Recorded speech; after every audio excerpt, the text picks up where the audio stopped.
Last season on Street Fighter League, we had so many rivalries, chief of which had to be Idom, the silent assassin, going up against Punk the God. And I'll tell you what, ladies and gentlemen, it delivered on all fronts. But everything culminated not in that matchup, but in Team Alpha 3 going up against Team Nasr, and Nasr was able to take the victory pretty commandingly, I might add, and walk away with all of the ducats. Congrats to them. But you know what true champions do. They do it again. They have to prove it, and we're immediately putting them to the test as they will be going up against Team Panda for the Season 3 Finals run back right here in Week 1 of Street Fighter League. And we also are going to have Team UYU going up against brand new squad, Vodafone Giants. Ladies and gentlemen, this is going to be a show on Week 1 of Street Fighter League.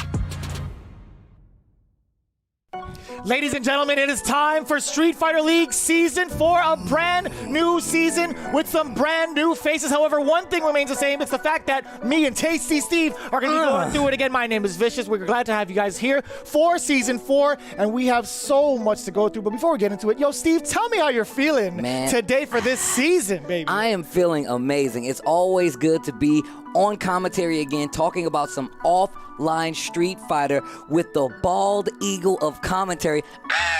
Vicious out here. It's actually been really cool. I know we've had a lot of downtime, but watching just Street Fighter build up, watching CPT, watching the Intel Open, watching all these different events happen online, gives you a lot to look at when it comes to the backstory of some of these teams, what they're made of, as well as some of the newer players that are new to Street Fighter V, and some of those established names returning. This season is actually going to be crazy. You got players from new, you got players from old, we got a bevy of characters. This is a brand new season of Street Fighter V. We got new characters down there. We got so many things to talk about. We got new moves, we got new it's a whole new world now, I feel like. So I'm really excited. I want to see what the world has evolved into, the Street Fighter world has evolved into in the offline space. I know what it looks like online. I've seen it. Congratulations to all our winners, but this is a different space. It is. It really is. And I'm glad you mentioned that, right? It's a whole new world, so don't you dare close your eyes, because we have the teams that are going into Season 4 of Street Fighter League. Two of them are returning, and that is Nasr with Big Bird, Angry Bird, as well as Problem X joining the wings this time around, and UYU coming back with Oil King, Kami, and NL finally making his way to the team. However, there are 4 teams that are slightly in the hands of newcomers and veterans alike in not just Street Fighter League, but in Street Fighter in general. I'm talking about Panda being one of them with Punk, Justin Wong, and Nephew, a very, very solid team. And we got Bandits coming into fray with a newly powered team, Meta ID leading the pack with his actual teammate Kaba and training partner alongside Hermes Venatori. It's going to be wild to see them back. Team Nordovan joining the fray, International Affairs, or as the UK folks would say, International Tings, with International Veggie, Tings, Phenom, and Luffy. And of course, who could forget the big boys? Vodafone Giants with Mr. Crimson, Vega Patch, and Infectious. It's actually pretty wild because, again, all of these players are world-class acts and are very much so well-versed in the world of Street Fighter. Well, if you think about it, right, each season has kind of evolved what we've looked at, right? They've expanded the teams even more so. Now it's even more an international players ball, bro. Like, we're getting players from all over the world. And I said it before, but we're getting the best Street Fighter players here to show you guys off. But the fact of the matter is, these guys are coming from everywhere. You talked about Bandits having that team synergy now. Last season, we saw Kaba and Mena RD on 2 completely separate teams, and I really feel like that affects them, right? The team synergy. And you take that and compare it to somebody like Punk, who you know always has some very close friends on his team, whether it be, you know, his team from last season, because now he's in a brand new stable. He's got Panda. He's got one of the best to ever do it. Justin Wizzy Wong is here for Street Fighter League, and I feel like that brings a different kind of air. We have the Mr. Crimsons. Bro, that's actually crazy. Coming up from an amazing Red Bull Kumite run, and just seeing all the advancements made by these teams has been so cool. I can't wait to get into this action for Street Fighter League Season 4. What more can you ask for? What more can you ask for? But we should probably talk about this format, right? Street Fighter League Season 4 is a 3v3 with Waseda style team tournament Teams submit a player order. If a player wins, they go to the back of the queue. If a player loses, they are eliminated. The match continues until one team successfully knocks out all 3 players from the opposing team, and that's how we get our team battle winner each week from both of these team battles that you guys are going to see. And you also need to keep in mind that ban feature is still in effect. That ban feature is going to be even stronger because, like we said, we have such a large pool of players from all over the world that the character variety is going to go through the charts. I mean, Vega Patch is a Fong player. Like, how do you prepare a team? How often does anybody in the world of Street Fighter actually, pick up what Fong is doing? That's been like, the crux of a lot of Street Fighter 5 players in general. So that's gonna be very interesting, right? When you bring up the ban rule, there's gonna be so many elements in play because of the caliber of the players that you're playing against, right? There's just so many people that are well versed at this stage of the game. There's no way like anybody here does not have a secondary at this point. Well, I mean, and also, if you look at the fact that Street Fighter V has been around for quite some time now, the roster has expanded immensely. And every season, that's very much affected what we've seen from a lot of these matches here. We've seen players in Season 1 get completely stumped because they only had that one character at their disposal. The seasons have progressed. The players have gotten better. The game has gotten older, and the game has even progressed. So now you got new characters to think about, new ways to play the matchup with the V-shift, as well as with the new V-skills. These are all things that are advancing with us during Street Fighter League. So I hope you guys are ready. Each and every one of these players has trained. They've even had their own little time together to get their team synergy up before they even got here, and that's across the board. I feel like this might be the best Street Fighter League season we have for you guys, and I dare you to find me better Street Fighter. I say it every season, and nobody's delivered yet because it's right here. What you're watching is the best Street Fighter to find, to be delivered, and I'm happy to be a part of it, especially with the homie Vicious. I'm glad that you mentioned all of this, right? Because you guys definitely want to pay attention as the games go on. You want to take a look at these standings because only 4 of these teams will be moving on into the playoff spot where they'll be in contention for $75,000 and to be named the best team in Street Fighter League to face off against Street Fighter League Japan, baby. That's the big deal. That's the big ticket they're going for. Again, you guys want to make sure to tune into each and every one of these matches, starting with this one coming up very soon. But again, all of this wouldn't be possible, of course, without Astro. Astro has been holding down the community for 10 years, and they are the official headset and mix amp of Street Fighter League Season 4. Check it out with the Twitch panel below to pick yours up as well. They've been doing work in the FGC and continue to do so with their magnificent quality headsets. So shout outs to Astro. Thank you guys for holding us down, and just the FGC in general. And Street Fighter League is gonna be amazing. I promise you guys that. But this team battle is going to be ridiculous, and I can't wait to get to it. We're gonna come to it right after this break. Lock and loaded, it's time for war. Can't start a show without the star. This is the path of my destiny. Come on, let's turn up the heat. About time to finish this.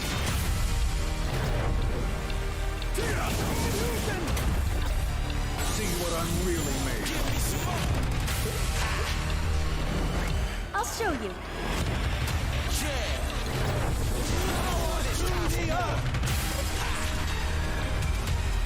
How do you like this?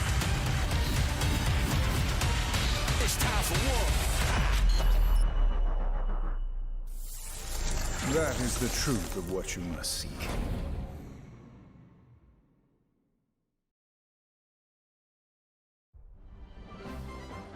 Welcome to the center of the world.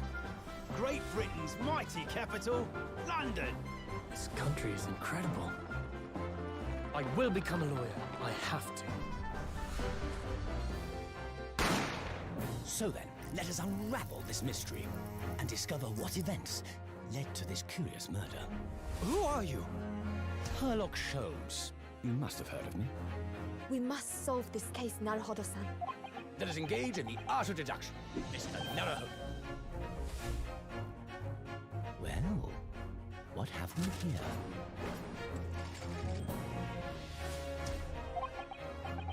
It would seem the truth is now tantalizingly close.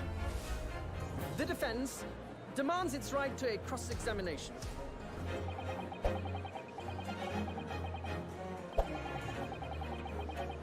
Objection! Your testimony completely contradicts the facts. Objection! My lord, with all due respect, this is an outrage!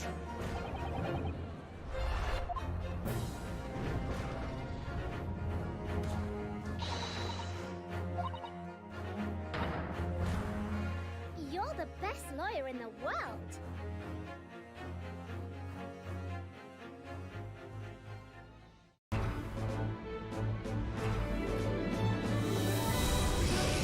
All riders have to strike out on their own.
Street Fighter League Season 4 Week 1 kicks off, and it's gonna be a doozy. We got Vodafone Giants going up against the new and improved UYU 2021. I like to call it UYU 2021 because they got new team members. The composition's a little different. But the main thing that we need to talk about is Vodafone Giants. Mr. Crimson, Vega Patch, and Infectious. This team is actually ridiculous. It's one of the more broken teams on the roster. I feel like it's really scary because you have somebody like Infectious who's well-known, well-versed in the world of Street Fighter. So one of the highest caliber players we have out there, especially representing the EU. And then you have Mr. Crimson, who's most recently been putting... He is on a hot streak, yo. And then when you talk about team composition, you talk about the characters that you're going to see, having somebody like Vega Patch who has some of the most XP out there. I'm telling you right now, these guys all have ran across each other, whether it be in tournament or internationally, and they have experience. So this team is going to be really strong. Vega Patch is actually the one that kind of sent Infectious and Mr. Crimson into losers. Actually, he eliminated both of them at the Intel World Open, and now they're all part of the same team. That's actually kind of ridiculous because we talk about the band feature. When it comes to a team like Vodafone Giants, it's like, do you aim at somebody like Mr. Crimson who's been hot all year? It's been Mr. Crimson summer, but do you also have to focus on somebody who is an expert at the craft with a character like Fong, who is really kind of tough to kind of manage as well? To be quite honest with you, in Street Fighter V, not a lot of folks have been focusing on this character. That's one of the main points, right? We've already seen, 3 seasons now where having like a lesser known character could be a blessing or it could be a curse. I feel like because of the strength of the teams overall, this is a huge blessing. You're not going to be prepared to fight against a Fong, and even if you do, are you going to aim for it? Are you going to take out the Fong and worry about Infectious and Mr. Crimson sitting on the back end? That's a really hard part, and that's a part of the meta that goes into having this team dynamic. And I believe we have a word with Vodafone Giants with Rob TV. We have the pleasure, the honor of being joined by a brand new team when it comes to Street Fighter League, the Vodafone, or for the uncultured, the Vodafone Giants. How are you doing, fellas? Great. Pretty good. Yo, you guys see, we have an all-star cast here. Mr. Crimson, Vega Patch, and of course, Infectious. Infectious, I believe that you will have to be considered the most accomplished player on the team. I do know that you are the team captain, although your teammates are strong as well. But your mentality when it comes to the game, I wonder if what you show is actually something that's rooted in sports psychology. When you always keep that serious robotic face when you're looking at the screen, even at Evo, you didn't seem to show any emotion even after getting big wins. Is it like a samurai sort of thing where you are consciously trying to reach like a Zen state, or is it just natural? Why are you so like emotionless and stoic? Well, it kind of comes from me watching how a lot of Japanese players in the Street Fighter 4 days conducted themselves when they were in high pressure tournament situations. So Daigo and Takedo, and while the crowd would go crazy, they would stay very still and very focused. Yeah. And so I thought, well, if the best players are conducting themselves in this way, I've got to be able to train myself to be like that. Daigo did that. Remember Daigo versus Justin Wong in Street Fighter 4? Yes. At Evo, because Justin reset the bracket and the whole crowd go crazy, and Daigo was just sitting there. Exactly. Man never moved whatsoever. Oh, that's interesting. Okay. So, Mr. Crimson, right now, you have to be having your best year. What has this been like recently, man? Like, starting off with you running through Red Bull Kumite, and then now just having to run back with Adam with the exhibitions that we had a couple of weeks ago, and you won that as well fairly convincingly. What would you attribute this ascension to? I think I enjoy the game more than ever. Yeah. Because of the meta, I think the game is really well balanced now. I think also the PC support make the game really comfortable, and I just enjoy, and my character also is really good, so I like that. Which character are you talking about, Mr. Crimson? Which character is really good? I speak about Dalsim, yeah. Yeah, beautiful. I enjoy to play this character. He's got multiple of tools, zoning, offense, and I just enjoy the game. Yeah, of course we like to troll about Dawson and stuff, but I'm actually not a Dawson hater. I don't even think he's easily not top 5. Like, he's debatably top 10 if anything, right? But I agree with that a whole lot, and that makes sense. You enjoying the game, then naturally you're going to be more creative and be able to perform better in tight moments. And speaking of tight moments, just the bright lights and everything, Vega Patch, I feel like as accomplished, your fame has been ridiculous for years now. Of course, I've been well aware. I remember watching you play Daigo, and I want to say that was it Combo Breaker? Yeah, Combo Breaker. Yeah, I was there in person for that. But would you say that Street Fighter League right now, like, this is probably the biggest stage that you're going to be displaying yourself on up to this point? Well, of course, there's a pressure. It's the first time a Spanish team and a Spanish player have been in SFL. Yeah. My community in Spain, we are growing a lot. The issue right now is that we need more big names. Yeah. Let's say that. Need more Vega Patches. If you wanted to say it like that. Yeah, we need more strong players to make an impact on the international scene. I think people are gonna be surprised with our team because I think we are a wild card. Yeah. How does it feel going up against UYU? How do you think that you guys match up as far as player, character-wise? And do you agree that they're going to be coming out extra on fire because of circumstances? And Crimson, I'll give that question to you. I would say that UYU is actually one of our toughest opponents, I think, right now, because of matchups, of course, and players. They are really good, and they play their character until a long time, etc. Mm-hmm. So we study, and we have a plan for everyone, and we're just gonna execute it. Oh my goodness, Mr. Crimson, so extremely well put in. As far as your execution, I'm extremely excited to see how you guys' plans unfold throughout this entire season. One of the most exciting teams in this league, the Vodafone Giants.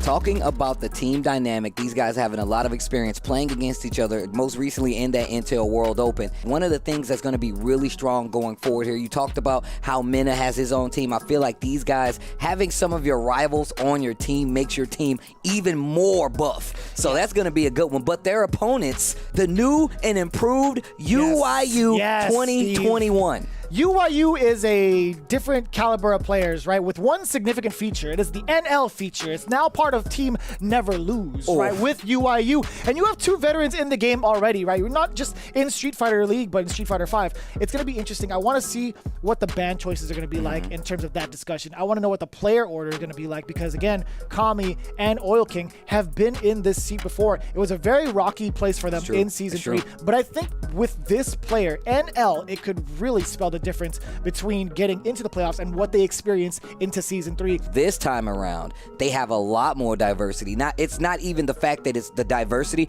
but NL is he's a cannon on a team. He is a cannon on a team. You still have Oil King and Kami. We saw what Kami did last season. Even though UYU did not do too well, Kami definitely made some of the most powerful steps in making sure that team actually did something. And one of my favorite players just in general, that's my little bro. I'm always going to support him. But just being on that team, definitely pulling some weight. I'm really interested to see what that team's going to bring to the table this season. In fact, Rob TV does have an interview ready with Team UYU. Take a look at how they prepared themselves for this season of Street Fighter League.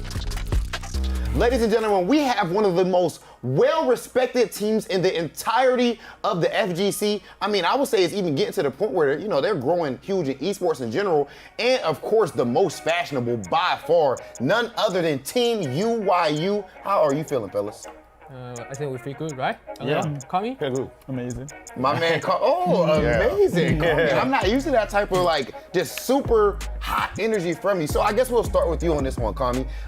We all know you to be, at least when it comes toward on camera competition, stuff like that. You're super calm, laid back. You're just a cool dude or whatever. Do not let that get to your head, bro. Relax. But what is your actual mentality towards it? Do you kind of really feel like it is what it is? Or do you have that same fire as someone who's probably just happens to be a louder, more aggressive person like Angry Bird, for example? I think for example, I'm so calm because I don't really have a goal when playing. How some people they play, they I want to be the best or whatever. I kind of just play because my friends play and I just enjoy playing. It's not my fault that me just naturally playing takes me to these situations or whatever. It just happens naturally. So whether I win, lose, it's of course I still want to win. Of course, yeah. But it's you're not overly pressuring yourself. But if anything, that probably help you perform even better. Because you're not I'm gonna live and die and judge myself. I feel like there's I don't want to say a toxic concept or whatever, but there's this thing in the FGC where they feel everybody who plays wants to be the next Punk or the next Daigo, and it's some people just play to play. You're putting way too much pressure on yourself. Chill. It's not that serious. Bro, that's so. I've never actually talked to you about that before, so that's really interesting to hear your perspective on that. A perspective that I had recently was when I was over in Poland, NL. I was over in Poland for the Intel World Open. I was doing casting for that, and you put on arguably the best performance I have seen in Street Fighter V history. I literally mean that. It was up there, at least top 3. You destroyed Japan, the best region in the world. Were you expecting that? And is that a unique strategy? Just take me through the Intel World Open for you. What was that like? I play well on first day. So maybe Japanese really want to get champion. Yeah. So they really lovers. I think. They like, right? Yeah, they lovers. Yeah. But one day I don't lovers. I just do anything. It works. So I can't. That's what it looked like. I'm bro, he just knows. It's he can see their controller or something like that. Okay, so your performance there was out of this world. And Oil King, last season you're the captain of Team UYU. As far as how things went, the ban system worked against you guys tremendously. Of course, you just happen to unfortunately have 2 Rashids and everything. So the season did not go how you wanted. How are you feeling going into this season? Do you feel any added pressure from it, or are you just treating it like a regular season, one game at a time? Does the last season matter at all to you? I think of course, last season is very unfortunate, right? Yeah. The result is not good for UYU, but this season I feel confident because me and Kami come back again, and we got my man.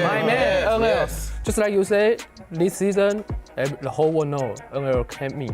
It's non-startable. Yes. He destroyed everybody and very fast. You know? Immediately. So, and I think this season, of course my rush is still good, and I think my sets, even sets this season got nerfed, right? Yeah. But I think my sets now become better.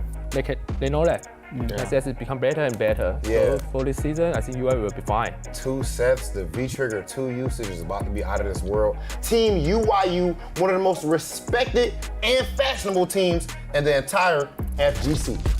very excited to see this newly reformed UYU to take on one of the newcomers and really kind of bring them in and be like, all right, this is hazing time. Let me see what you're about in Street Fighter League, right? It's going to be the Vodafone Giants versus UYU for our first week of play. Oh, this is going to be a good one. We got new players. We got new teams. The league is expanding. We're growing, and this is going to be a good one. Now, we already talked about Vegapatch and how strong of a player he is just based off of the fact that he has a Fong. We don't see Fongs in regular competitive play, not at the level of Vegapatch. I can tell you that right now.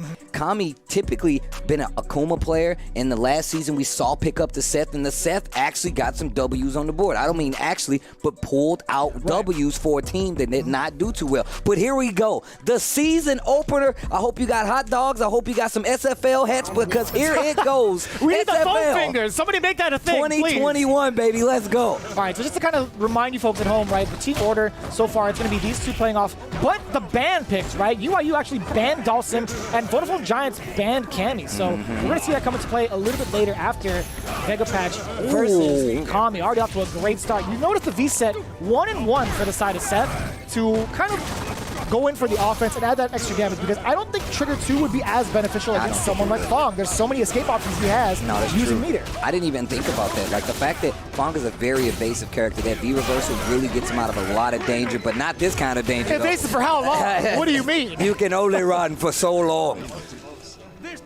Seth rocking the UYU outfit.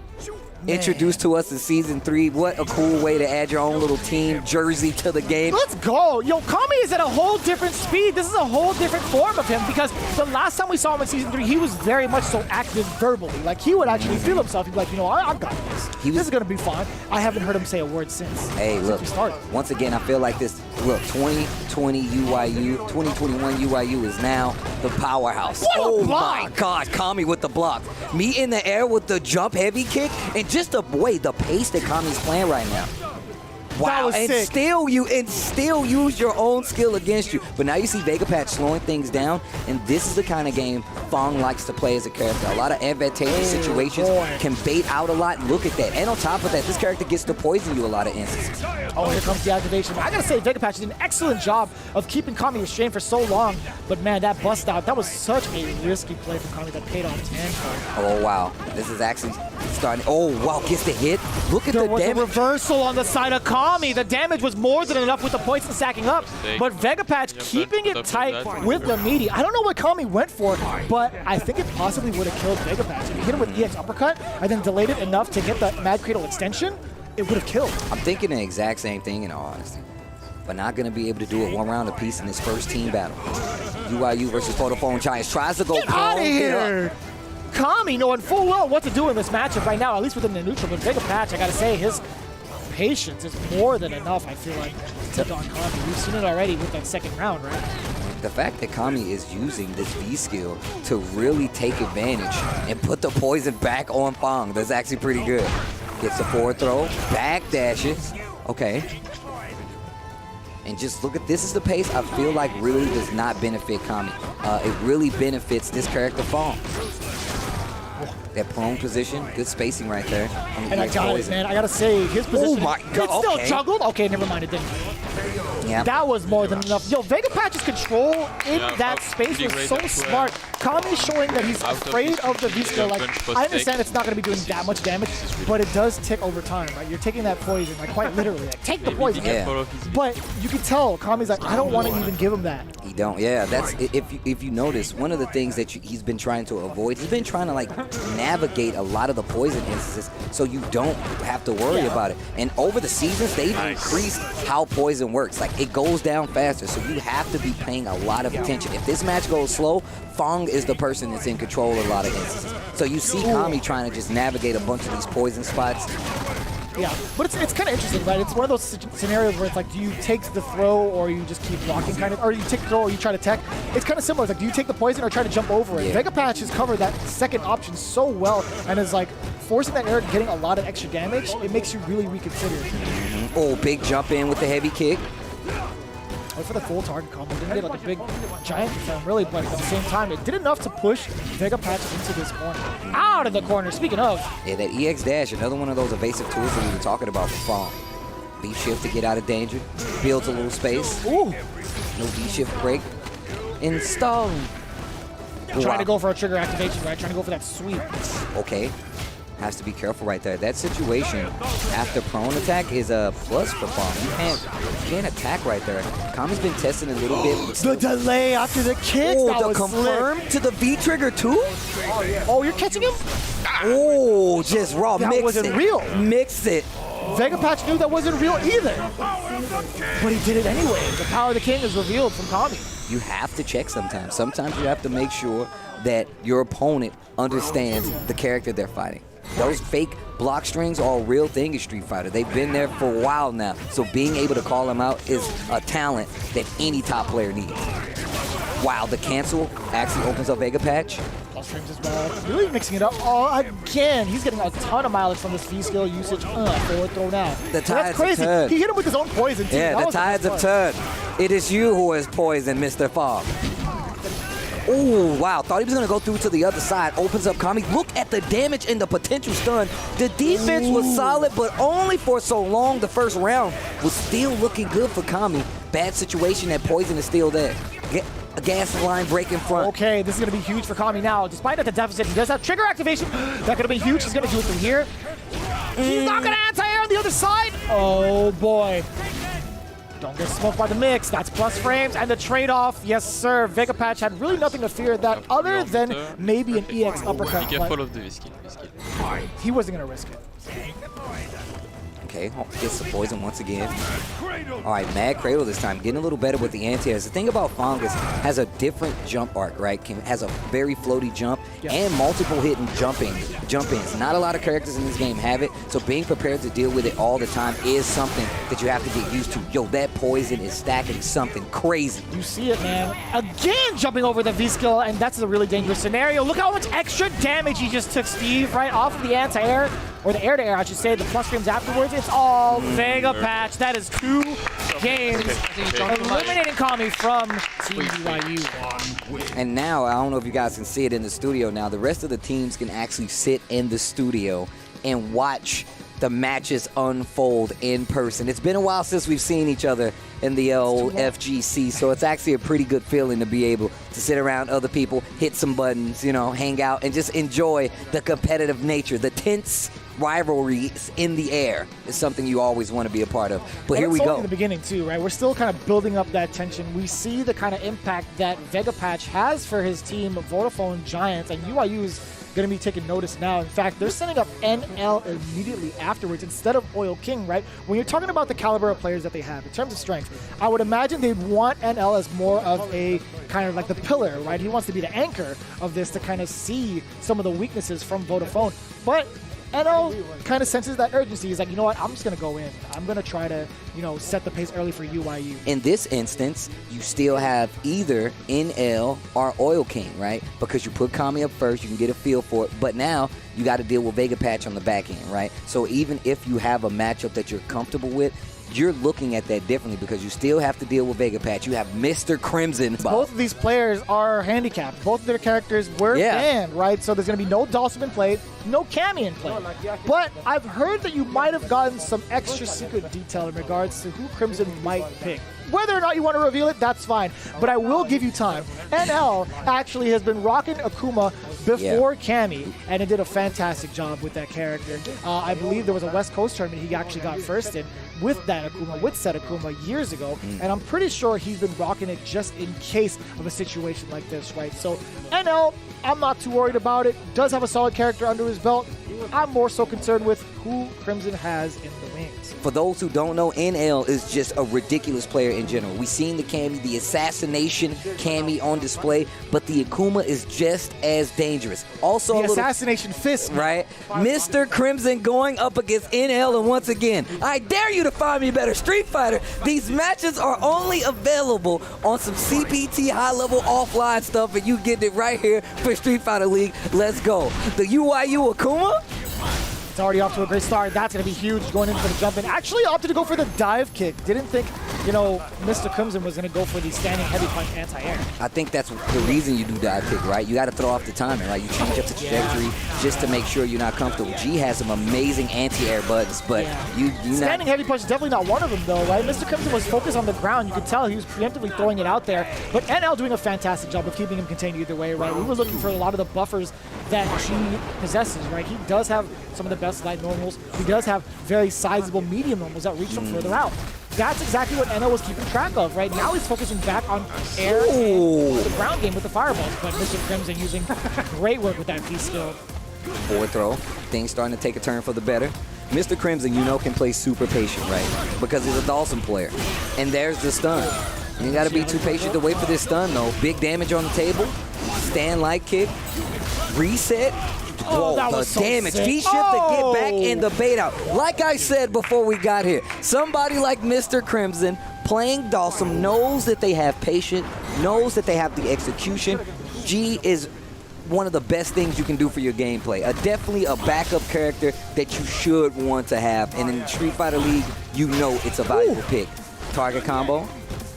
Be just fine, right? Being able to counterpoke like that. Again with the V-skill. I feel like that was mad preemptive. That's the second time we've seen it, and it worked out. Okay, command throw not going to work out. NL a little too mobile for that one. Gets a big combo. Yes, sir. Does have full critical art on deck, so maybe like a punch and a half. But this is going to be dangerous, right? Trigger does get max presidentiality level. NL was not checking his legs 2 times in a row.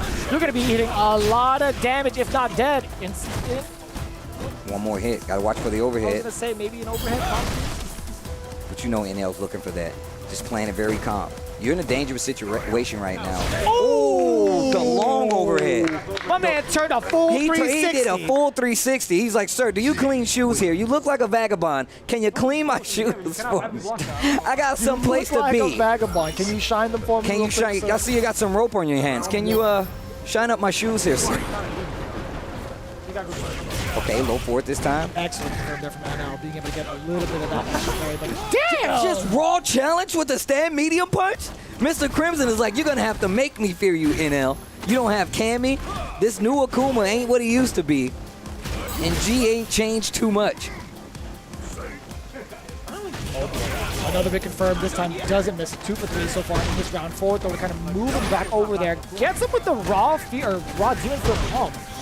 There's the activation round from the dash. Oh, checking with the loads afterwards, making sure NL does not get caught by the movement.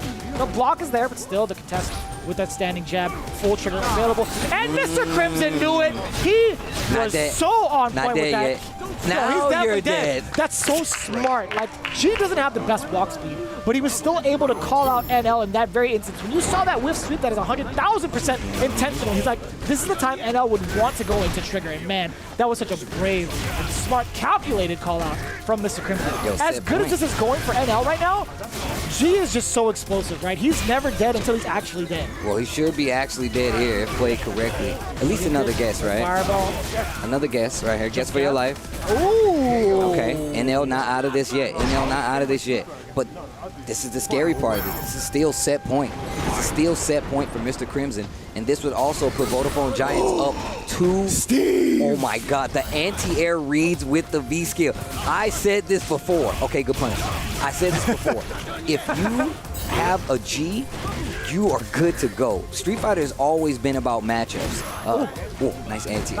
And that's so far away. Yeah, talking about matchups, right? You're talking about G versus Akuma. Akuma can get lit up pretty frequently and in a high damaging way. Oh, wow, the delayed staggered pressure with the medium punch still finds a throw. NL is in a bad spot right now.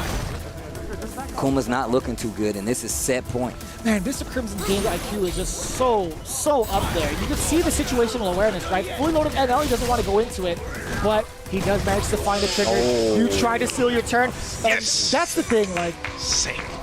I was going to say, with Mr. Crimson, he understands your tendencies, he knows the reads, and that's probably like the biggest threat you could have on your team. It's not somebody who could play the game very well, technically.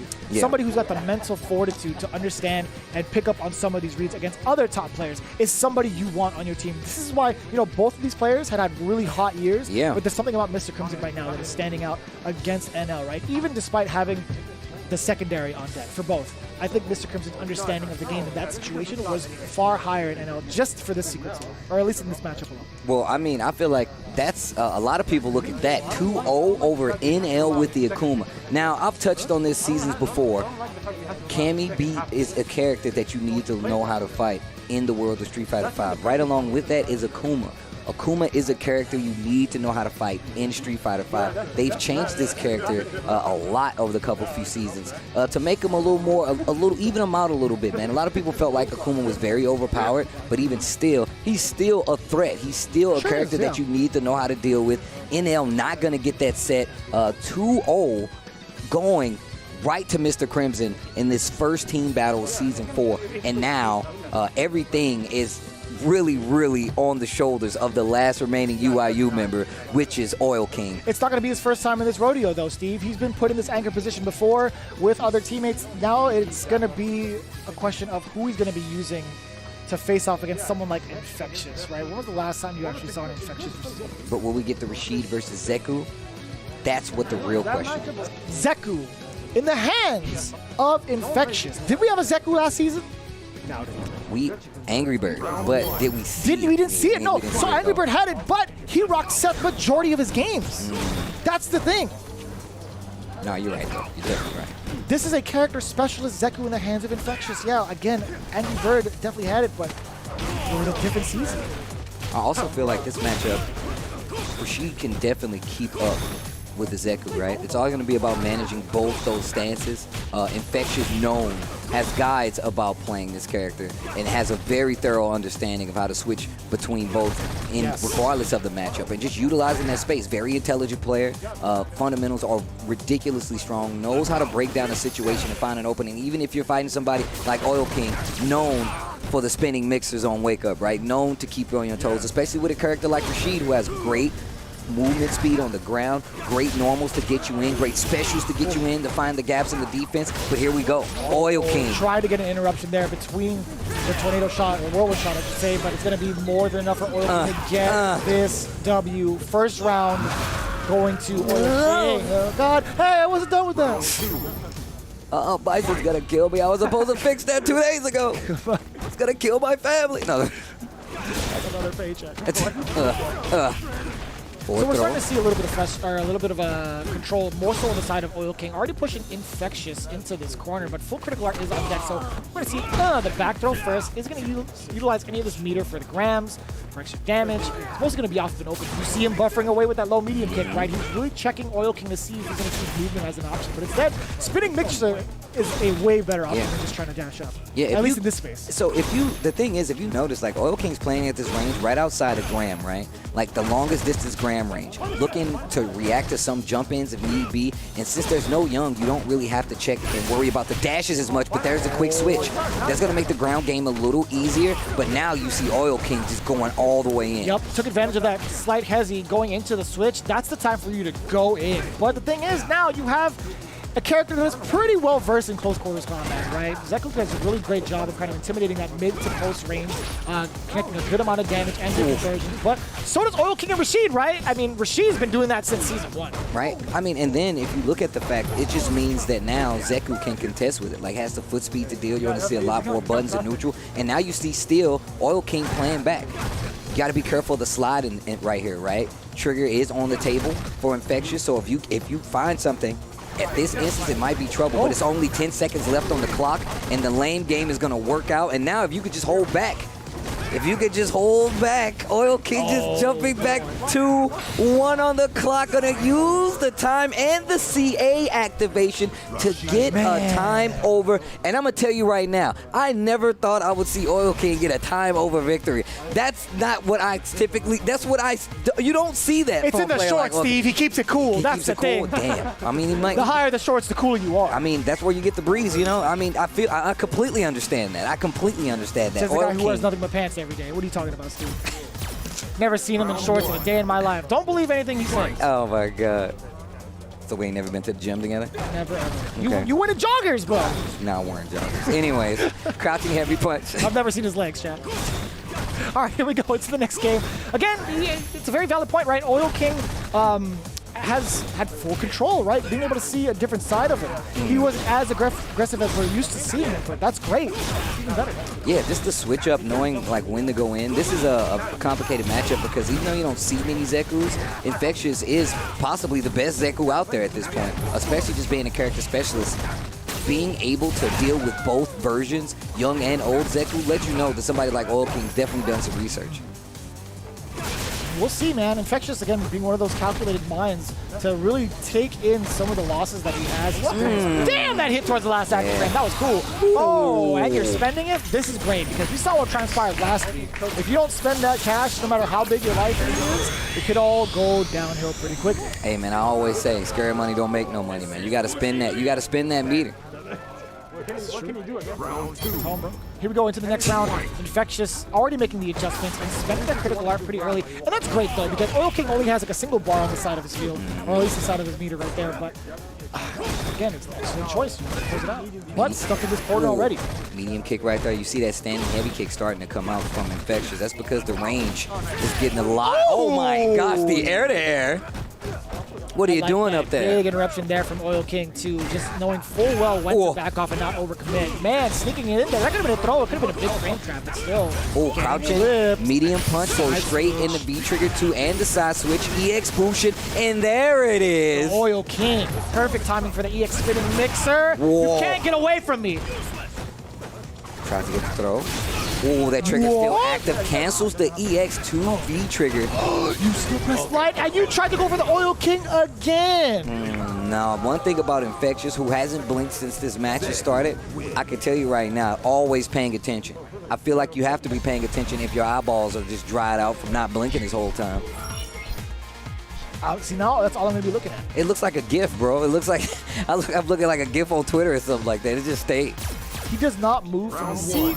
I feel like he doesn't even breathe. Right. I don't even know if his eyeballs are moving back and forth. All I know is it's tied 1 apiece between these two. Infectious, again, making those calculated reads and making those adjustments as well. What was that, 2-round streak? Must-win situation here for Oil King. He's got the team on his back right now, so it's still going to have to fight Vega Patch and Mr. Crimson, even if you get through this very tough situation versus Infectious in the Zeku. Quite it's a real tall order, especially considering who you're facing up against right now with Infectious and just those other two in the rafters. Vodafone Giants looking like a really powerful team, already out the gate against Team UYU, but we'll see what happens, right? Oil King is still pushing Infectious into this corner. However, it feels like Infectious is the one that's in control. The side switch happens there, but finding an opening is Oil King. But this match is slowing down, and it's when the old ninja's on the screen, so that makes me feel like this is something that Infectious would like to keep up. Oh, big crush. Damn. Graham. EX Graham. Those combos are so sick, by the way. I love ending it with like the run into that kick.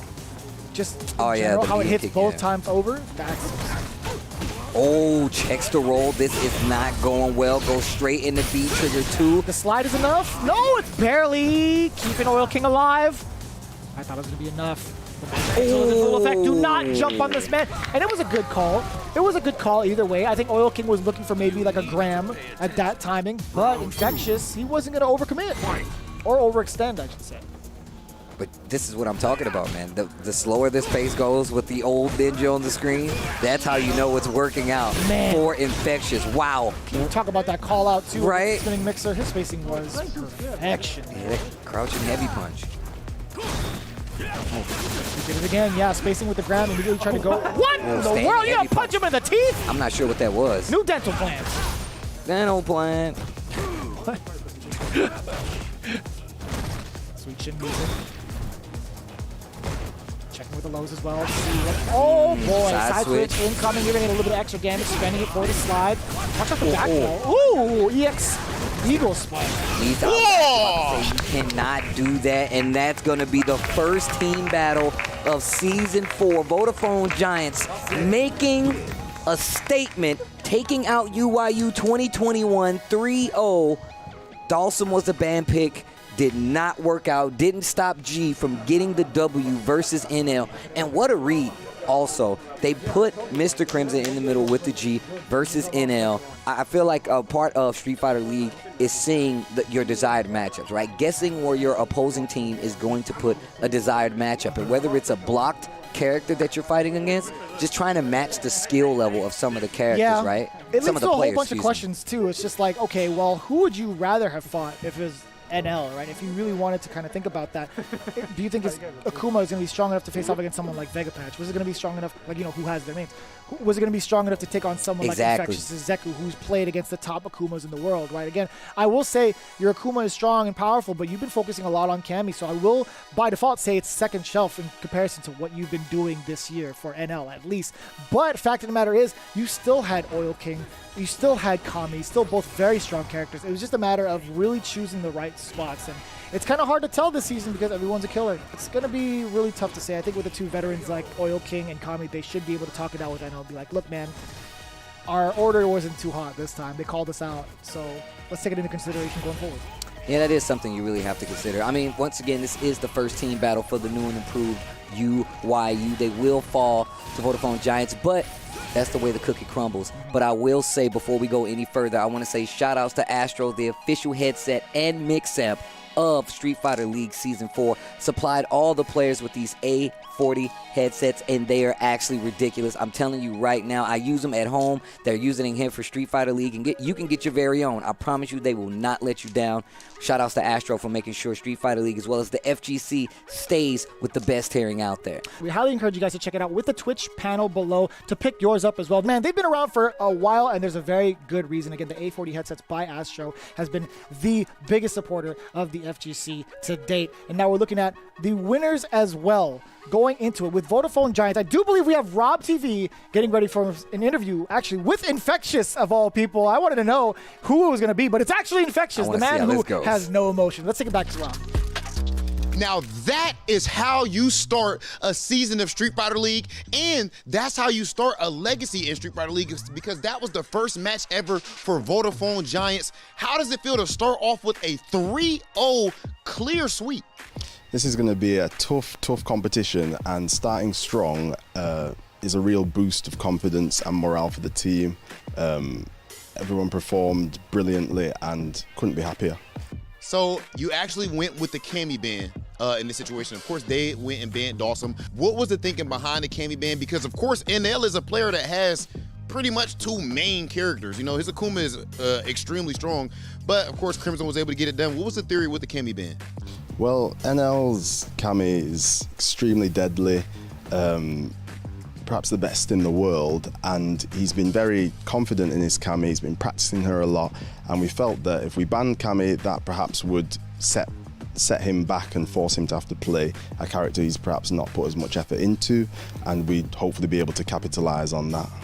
Okay, so and then the last match, of course, your teammates are doing amazing. We had Mr. Crimson go ahead and with the G, mind you, no Dawson, putting in work, getting a W over NL. And then, of course, Vegapatch starting off strong. The beginning is important as far as getting that ball rolling, getting that W over Kami with the Fang versus Seth.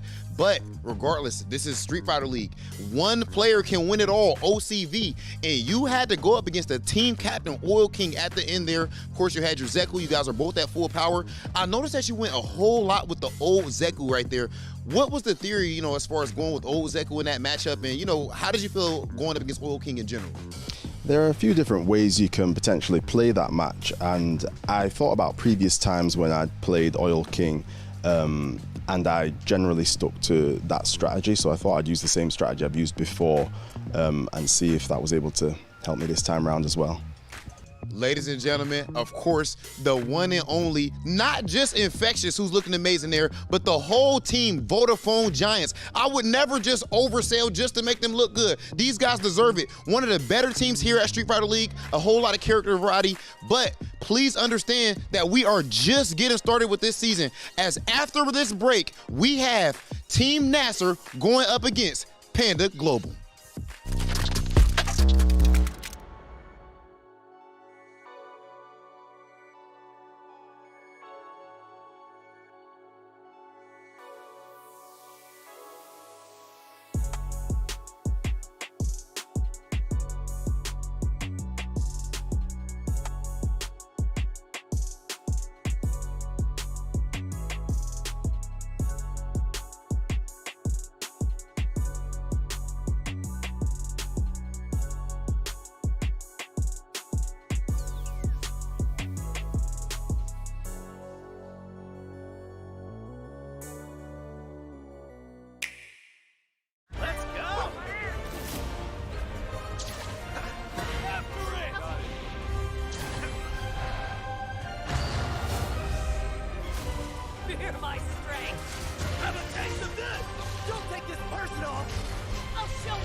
Back like we never left into Street Fighter League Season 4 with our next battle coming up. My name is Vicious here with Tasty Steve, and I'm telling you, man, we just got started, but it's still going to be non-stop action, man. Who do we have on the docket for the next match? We have the brand new team added to the roster with some familiar faces. Is going to be Panda versus last season's champions with a new spice, the Problem X. It's going to be Nasr versus Panda. That's going to be your second team battle. Week 1, and this is interesting. We have first off, this is a run back, essentially, right? Different team names, 2 different team members, but this is a run back from the finals that we just experienced. That's true. But I feel like a couple of the puzzle pieces are a lot more significant this time around. I mean, don't get me wrong, right? CJ Truth had a phenomenal Season 3 of Street Fighter League, but now you have a veteran coming in from Season 1. That's true. One of the former captains for Street Fighter League, Justin Wong, recipient of the Lifetime Achievement Award for the esports class, man. I'm telling you, this guy is the champion caliber player. And you're talking about the team that he's going with, right? You have the best of the West with Nephew, the best of the East with Punk, and the best of both worlds, Justin Wong. Because he's done both. Having somebody like Justin Wong on the tail end there that's bringing literally like 30 years of video game fighting experience to a team, one thing. Also, he just had a child. He has an entire family. But it's a different world now because Justin Wong is back in the game. This is a lot of people's generational, like Michael Jordan of fighting games in some instances. Justin Wong is ridiculous. He might be one of the reasons. He is half the reason why you know about fighting games. He's half the reason why you know about Evolution, and he's half the reason why you know about Street Fighter, because of this legendary performer, this legendary player, I should say. Justin Wong being back into the competitive scene is something that we've been wanting to see, right? First and foremost, we're going to go to the stage with Hollywood, Rob TV, and an interview with Panda. Ladies and gentlemen, I am joined by everyone's favorite FGC team, right? When you look at what Panda Fighting YouTube channel, things of that nature, guys, we are here with none other than Panda Global. How's it going, fellas? Good. Good. Thanks, Punk. Oh my goodness, that's just so enthralling right there. Well, regardless of Punk's weak ass answer that he just gave us right there, this is far from a weak team when it comes to in-game or outside of it, with all of you being huge content creators. And Justin, it's kind of hard for me to even explain, like just to put into words. I mean, you just got what, an esports lifetime achievement award, arguably the GOAT of our space. Justin, how does it feel to return to Street Fighter League? I mean, I think the award in general is kind of pretty cool. I didn't know about it. I was like literally in the shower, and then I just see notifications, and it was pretty cool. I think the whole Lifetime Achievement Award means it's kind of like I retired-ish. You know what I mean? Yeah, low key. Right, I retired-ish. But I mean, they're not like almost wrong. It's pretty close because obviously I do the whole family thing. But I've been watching all the seasons. You know, I've been watching all the Street Fighter League stuff, seeing Punk and Nephew just going in. Even you, bro. You know what I mean? You're killing it too. Thanks, bro. But just in general, it's nice to be here. Punk, of course, you are a veteran of Street Fighter League at this point. You've been here every single season, always putting on amazing performances. But I don't even want to ask you about in-game, man. Something that I'm super proud of you for. You've won almost every tournament there is to win, has done so much amazing stuff in-game, but still choose to grind day in and day out on the content side of things on Twitch and YouTube. Like, can you speak to us about like what inspired you to do that? And you know, at this point, is that just a natural thing for you or what? I mean, I think like I was inspired by Smug and Justin. They like two people who, you know, Smug always told me I should start a YouTube channel like years ago, but I just told him like I didn't feel like it. Like I'm not doing that, bro. Yeah. So, you know, and then Justin just like he's been grinding for so long and he plays professionally. It's like I don't know how he juggles so much stuff all the time. It seemed impossible at first. Like he has so much like regular job. Like it's like I don't know how you doing all this. I can't, but if you know they can do it, and I feel like I should be able to do it too. And there's no real excuses, right? So, you know, they kind of inspire me, and I just, you know, it's had fun. You know, I like streaming. I like talking to my Twitch chat. I love the Alpha Academy. They fun. You know, it's fun to be around them and, you know, stream and interact with them. And it's kind of like family. You know, you get to know all their names and, you know, they just cool people. Yeah. So I enjoy streaming and YouTube videos. I just like reading comments on my videos. It's fun. So I always like the comments people, you know, whether it's good, bad, funny. Like, I don't really care what it is. It's just like all comments is good to me because I like all of them. If you're talking trash about me, if it's funny, it's funny, you know? And that algorithm like them too. Yeah, so like, I love everything. So I think it's really fun and, you know, I hope more people can start doing it and maybe I can inspire some people also. Yeah, you know, I'll tell you what, a player that's been, I feel like, inspiring people as of late is none other than my brother, Dark Neff, you know, the guard, Allen's son. I feel like a lot of people didn't have you at the same esteem that they have you at now. Like, I don't even know if you've thought about this recently, bro, but like, now I feel like you have ascended to a point where you have to be considered like, at least, like maybe like at the cusp of elite. And, you know, do you feel like Street Fighter League is a bit of a coming out party for you? And do you think that you have transitioned to a different skill level like I'm saying? Yeah, I think overall during quarantine I leveled up a lot, and most of it was because I was living with Punk for the first year of it. I think Street Fighter League also did help because I used to have like nerves during tournaments and I would not play as my best, but I think somewhere in the middle of Street Fighter League, like it clicked for me to like figure out how to not really get nervous and like feel like I would have like adrenaline in my body and I could use that to improve my reactions and not like get nervous. Actually, so it's like a boost instead of like a negative thing. Yeah, exactly. Yeah, that makes sense. So like ever since then, I haven't really gotten nervous at a tournament, I don't think. So anytime I'm playing in like a CPT online, I just feel like I'm playing my best always. And yeah, I kind of feel like I've been like at that elite level since about Street Fighter League last year. I don't really care about how other people see. Yeah, of course. Yeah, you just focus on your own thing. Yeah, of course. Okay, and just the last question I'll ask you guys. Just for your first match, you guys are going up against Team Nasr. I think you are two of the favorites in this league for sure. How do you think you guys match up against that team? And from like the even a character standpoint and player standpoint, what are you thinking about Team Nasr? I think it's pretty tough. I think on paper they have a lot more just tournament characters ready. Yeah. So it comes down to like who do we want to ban for like that one person, because we want to select a character that can just be playable. You know, just like talking and kind of like reading on what character that we think they're gonna ban and trying to counter pick with our character ban. Guys, I'll tell you what, Justin, Punk, two legends. And Punk, I don't even know if you've ever considered yourself that yet. I'm not gonna ask you about it, but just, you know, you actually are a legend at this point, in my opinion. Like, no BS, even though you're that young. And nephew, potentially a legend in the making, unless we were talking about chess, because there, I will wash you. No, you This won't. has been none other than Team Panda Global.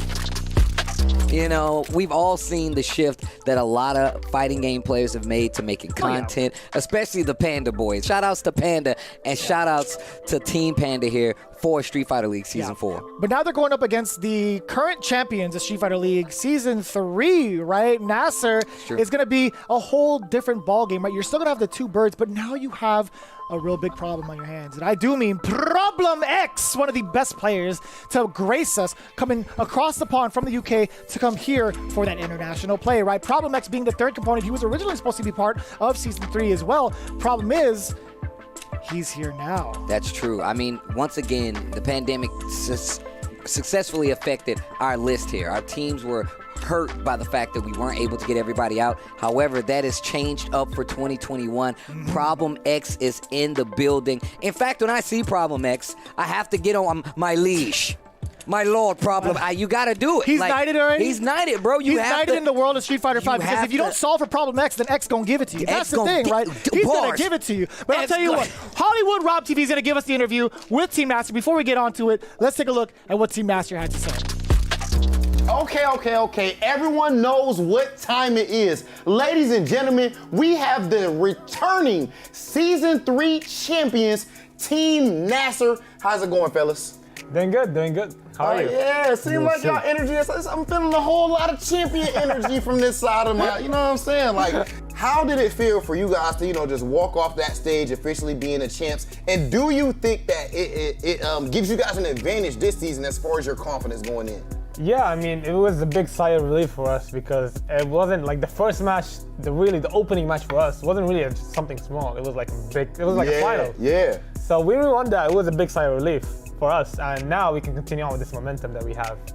So we're feeling really good about it. Obviously now we have a problem as well. So overall, really excited for the season and the confidence that we have, I can say for all of us. Yeah, it's very high. I mean, what, you guys just won 20 bands apiece, and then you got on the new jersey, the TikTok, Under Armour. My man's getting a whole lot of money in order. He had the Floyd Mayweather watch on. I see you right now, Big Bird. Stuff is going good.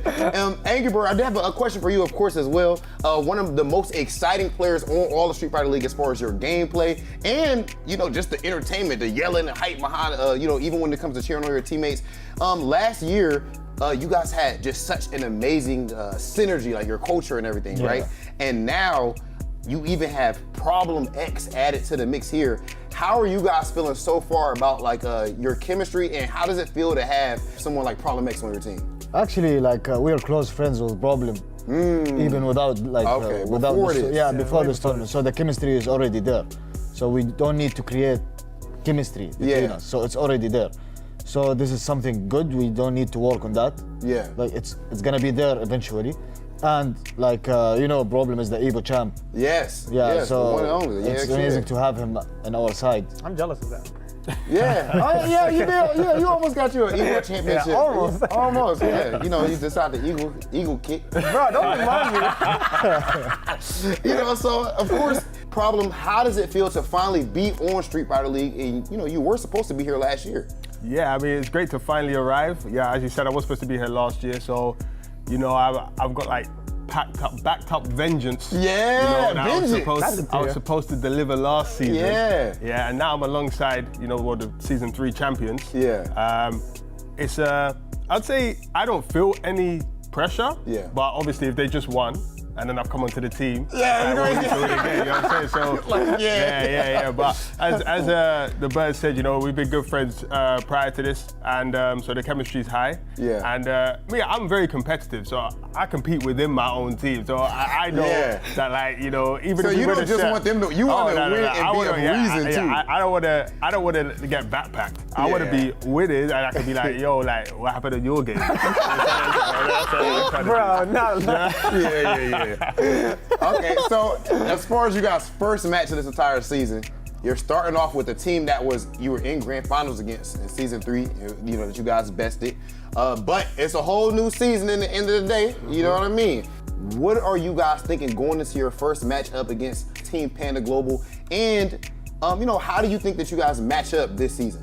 I mean, this team, this time, obviously, we're obviously a lot stronger now. Yeah. We now have Problem X as well.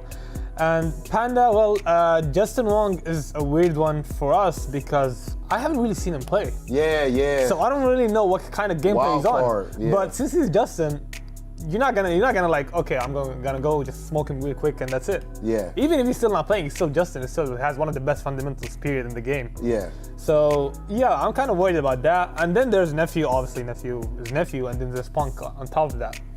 But I feel like we're kind of good in that regard because we're all ready to play, and I feel like we have a good chance as well. Overall, behind the scenes, this is what the talk is, man. Well, all of us behind the scenes, every player here, we all think that the best team on paper is you guys, Team Nasr, right? We think you can just have an all-star team. What is it like for you having that pressure on you? Do you agree that you guys are the best team here? I mean, we expect amazing things from us. Talk that talk, Angry Bird! So yeah, I mean, it's no pressure. We're used to this. We have played in big stages, so we already used to this. So the plan is we don't want to lose any match. That's the plan. Yeah. Now we're trying to win all the matches. Angry Bird, I'm loving that energy. I'm loving the energy from you guys' team as a whole, man. Just like I said, a whole lot of championship vibes. I know you're gonna do amazing things this season. And before we sign out, I do want to make sure I give a huge shout out to Problem X's sponsor, Mouse Sports, for actually having my guy out here on loan like a famous soccer or football player or something like that. That's a beautiful thing, so shout out to them. And ladies and gentlemen, this is going to be an amazing ride with Team Nasr. And that's exactly the kind of synergy and chemistry I was expecting from those three individuals, right? These guys are longtime friends, and these guys are longtime training partners as well. There's no doubt in my mind that they had this kind of confidence going into it, because if you look at it even outside of that interview, look at it on paper. Yeah. These guys are looking buff. And I feel like we have a very condensed team here of what makes the EU great at Street Fighter. And just some of the best players in the world, in all honesty. It's going to be Tings, man. It's going to be Tings out here. Out here in Street Fighter League. But here we are. It's going to be Panda versus Nasr. The bans are as follows. Nasr banned Karen.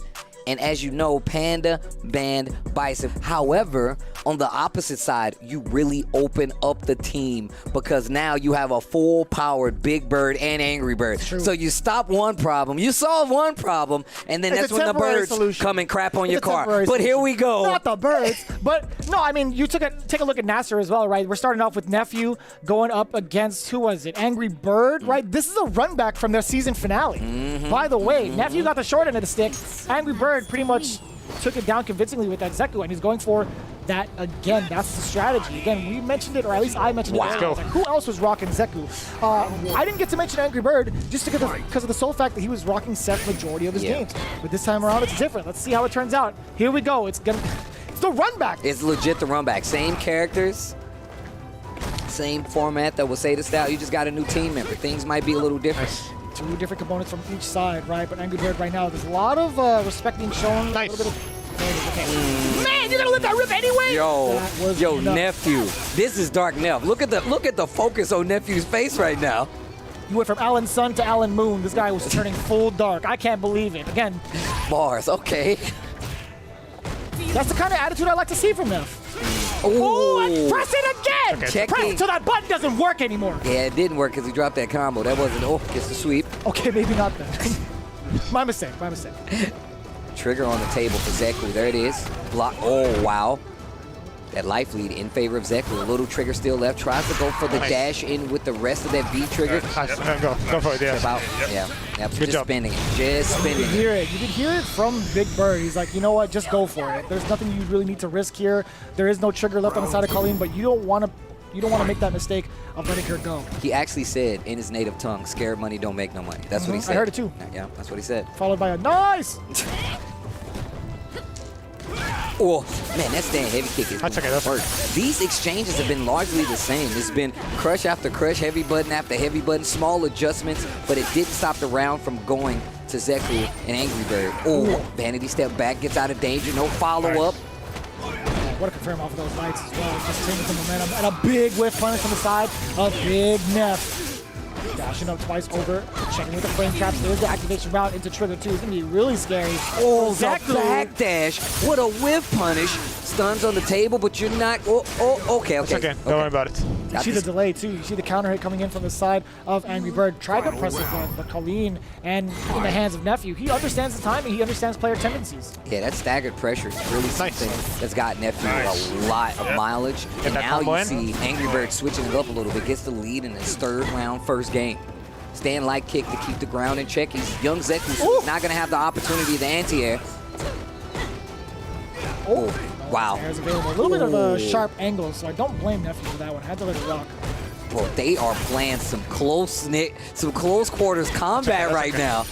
Target into Hailstorm. Force to block that. Great tech from the side of Angry Bird. Does have full trigger on deck. What a side switch, and back around 2, trying to break some ankles. There it is. Yes, sir. The target combo to build up just enough trigger. Wow. Nephew's tick throws actually baiting out and waiting this time. So he tries to focus on the slide activation a lot. Yeah, I see. Yeah, so just take your time with it. You can walk into the corner if you want. Yeah. Don't forget, stand fist and stand roundhouse from Colleen has a low hurt box. Yeah. Slight whiff punish. Crouch medium punch. Round 1.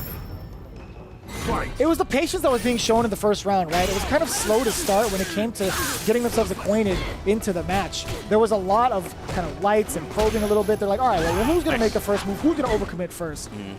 But it ended up being Angry Bird taking the first round. The problem is, Nephew, well adapted, well adjusted, going in again with the stand heavy punch. Here comes the dash up twice over, applying those medias, frame traps into. He didn't have enough, but he didn't capitalize. Oh my gosh.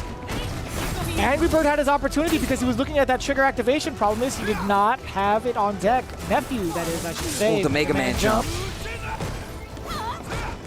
Ooh, backdash.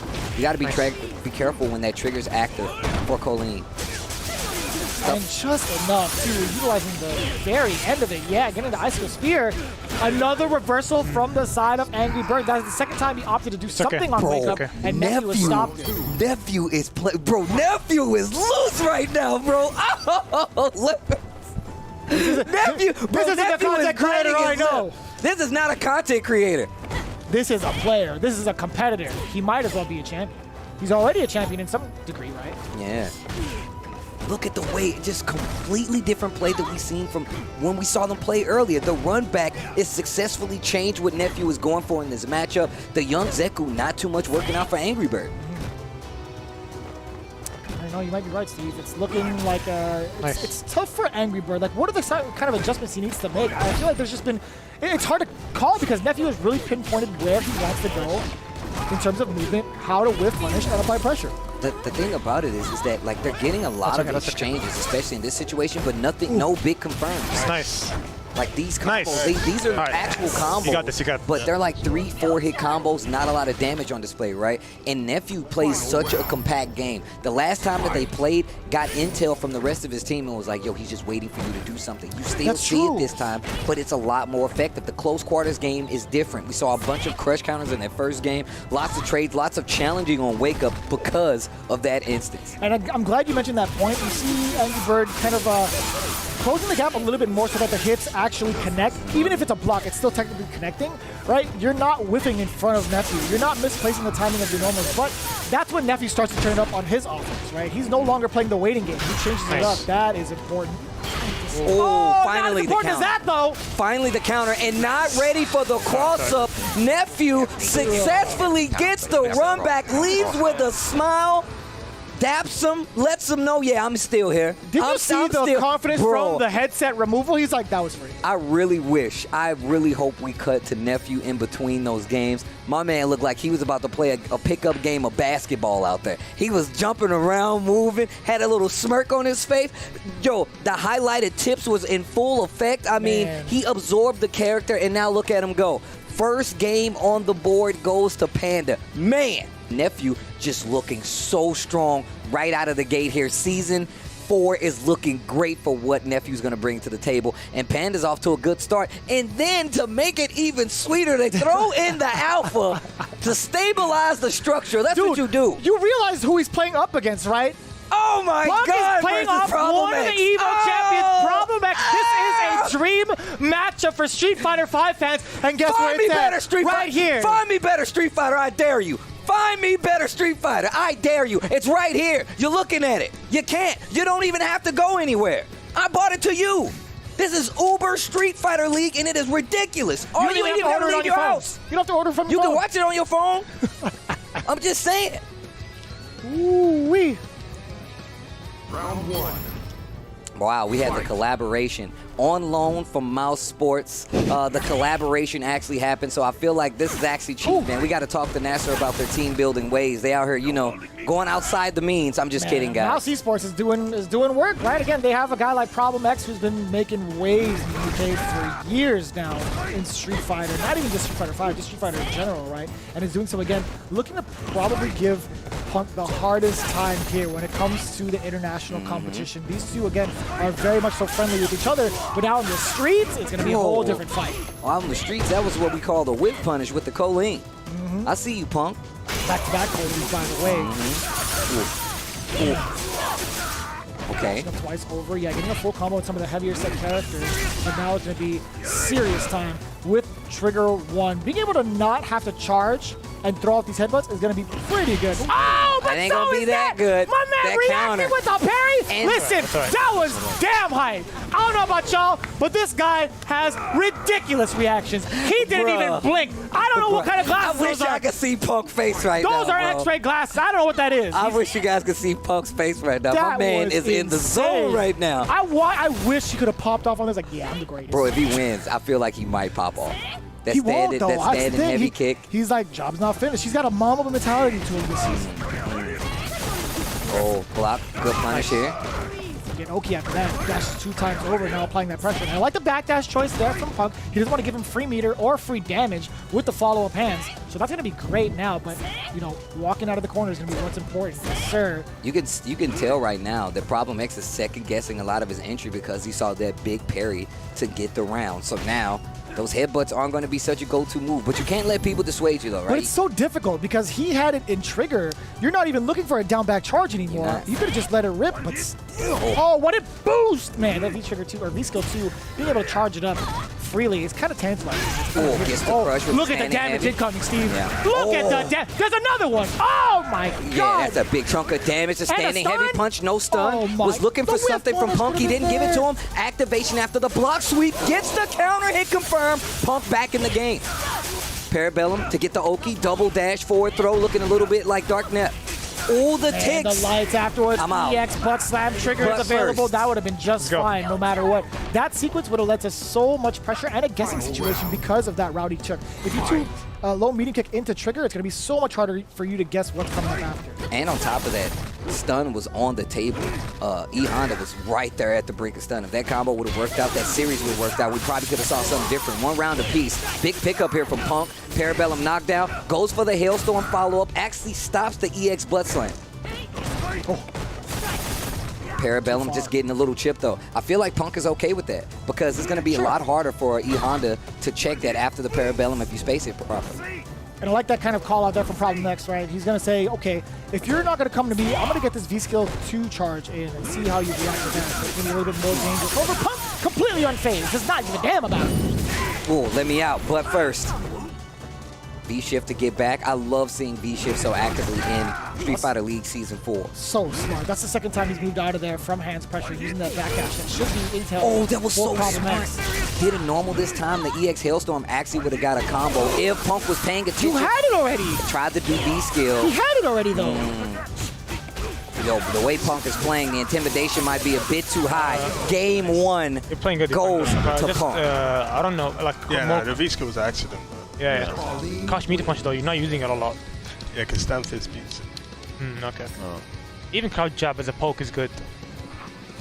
You should just let him do V-Skill 2, because every time he does V-Skill 2, he comes in. I'm out. No, just let him do it, because then he's confident that he's going to try to get the hit, and then you whiff punish him every single time. Justin Wong, the coach. He came in with the clipboard on the sidelines, covering his mouth so you can't read the mic through the camera. He's been here before. He's been here before.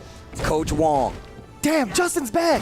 Justin's back. Kids ran down the street throwing out newspaper. Justin's back. What do you mean? Justin Wizzy Wong. It's him. He's returned. It's Wizzy. It's Wizzy. Tell me, come on.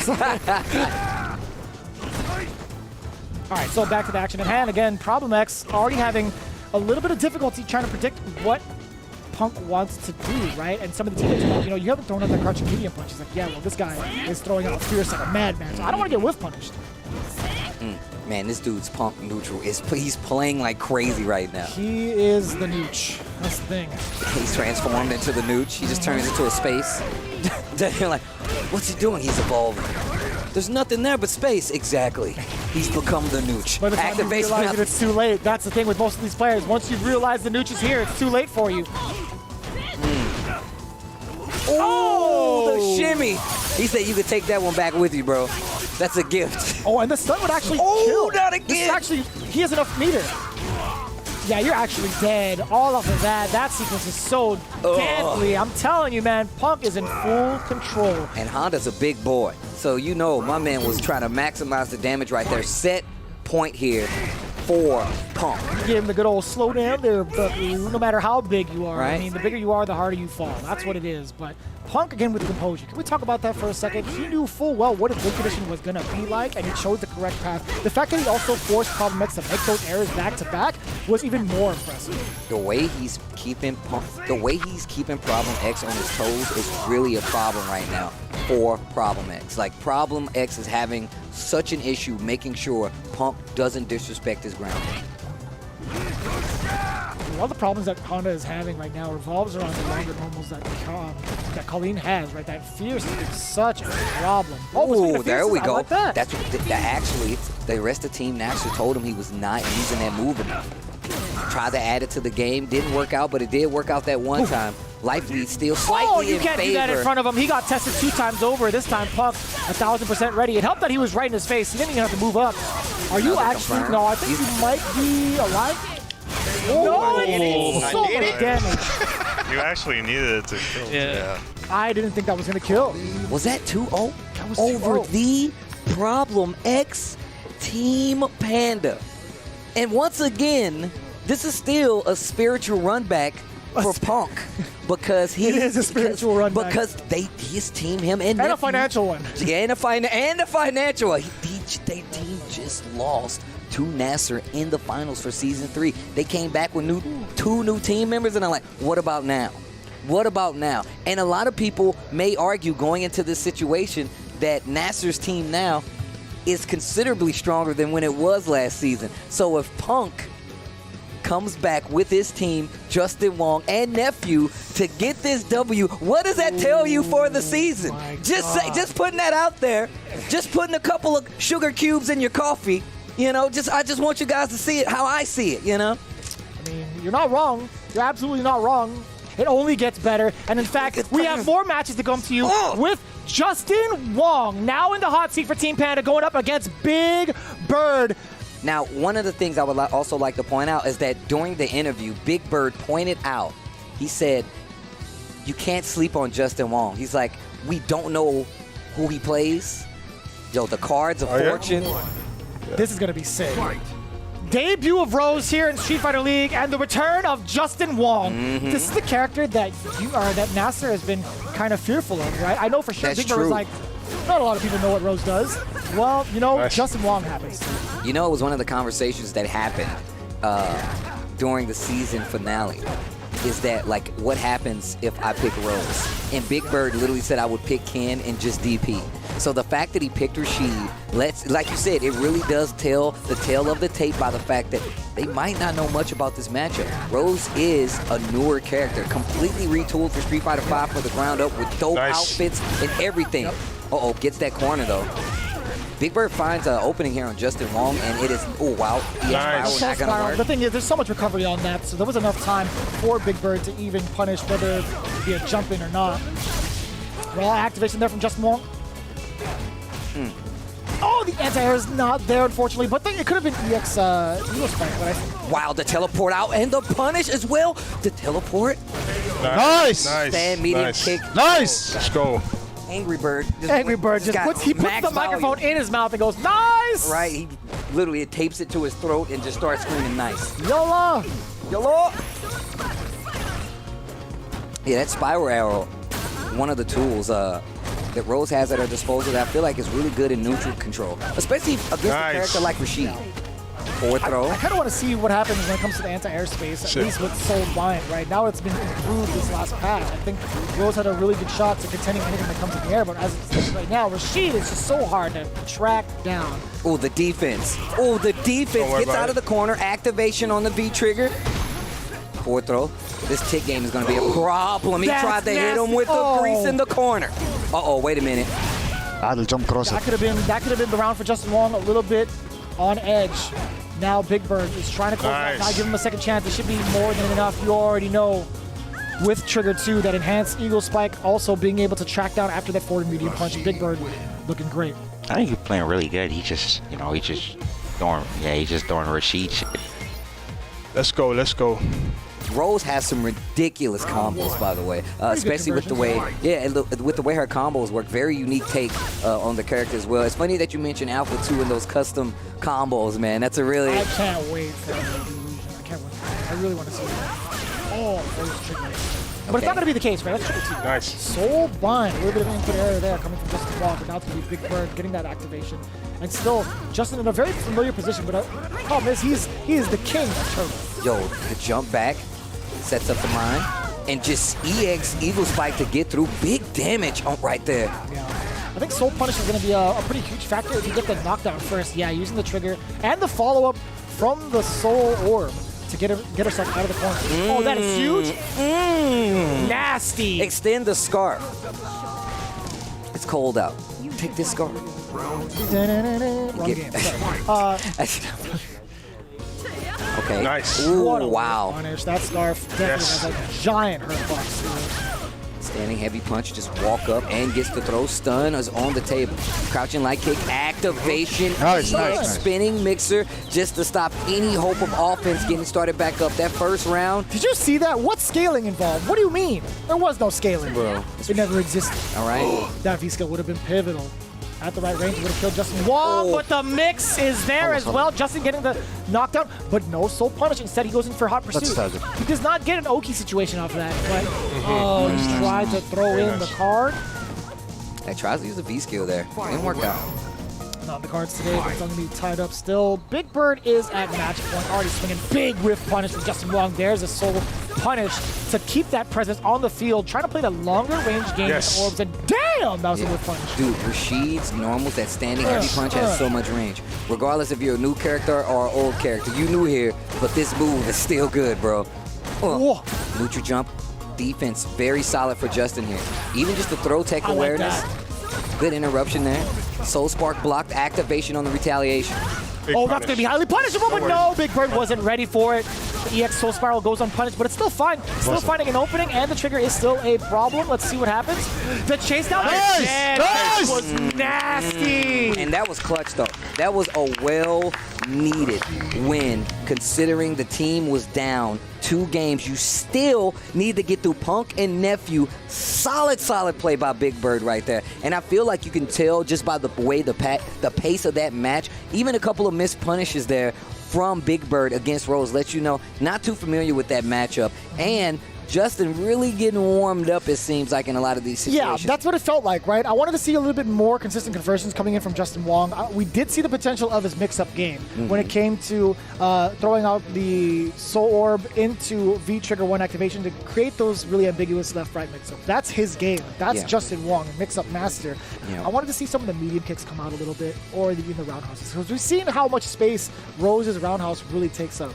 But it's once again, it's really still a task to make a character like Rashid respect your neutral, regardless of what character you're playing. But Big Bird still, that's only a piece of the cake right now. That's only a small caveat of what lies ahead. Now you have to take out Nephew, and then you still have Punk as the last remaining player. So now we go to Big Bird against Nephew.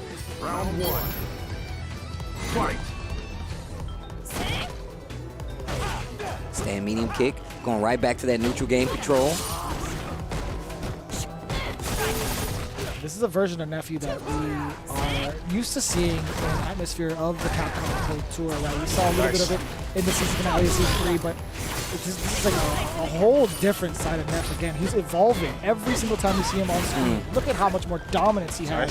Up until that point, the side switch is going to be pretty pivotal. You saw a reversal on the side of that, but Big Bird was ready for it. Another throw, the pressure and the damage is adding up. You ain't going nowhere. The vanity step, actually. He definitely could have converted off of that, too.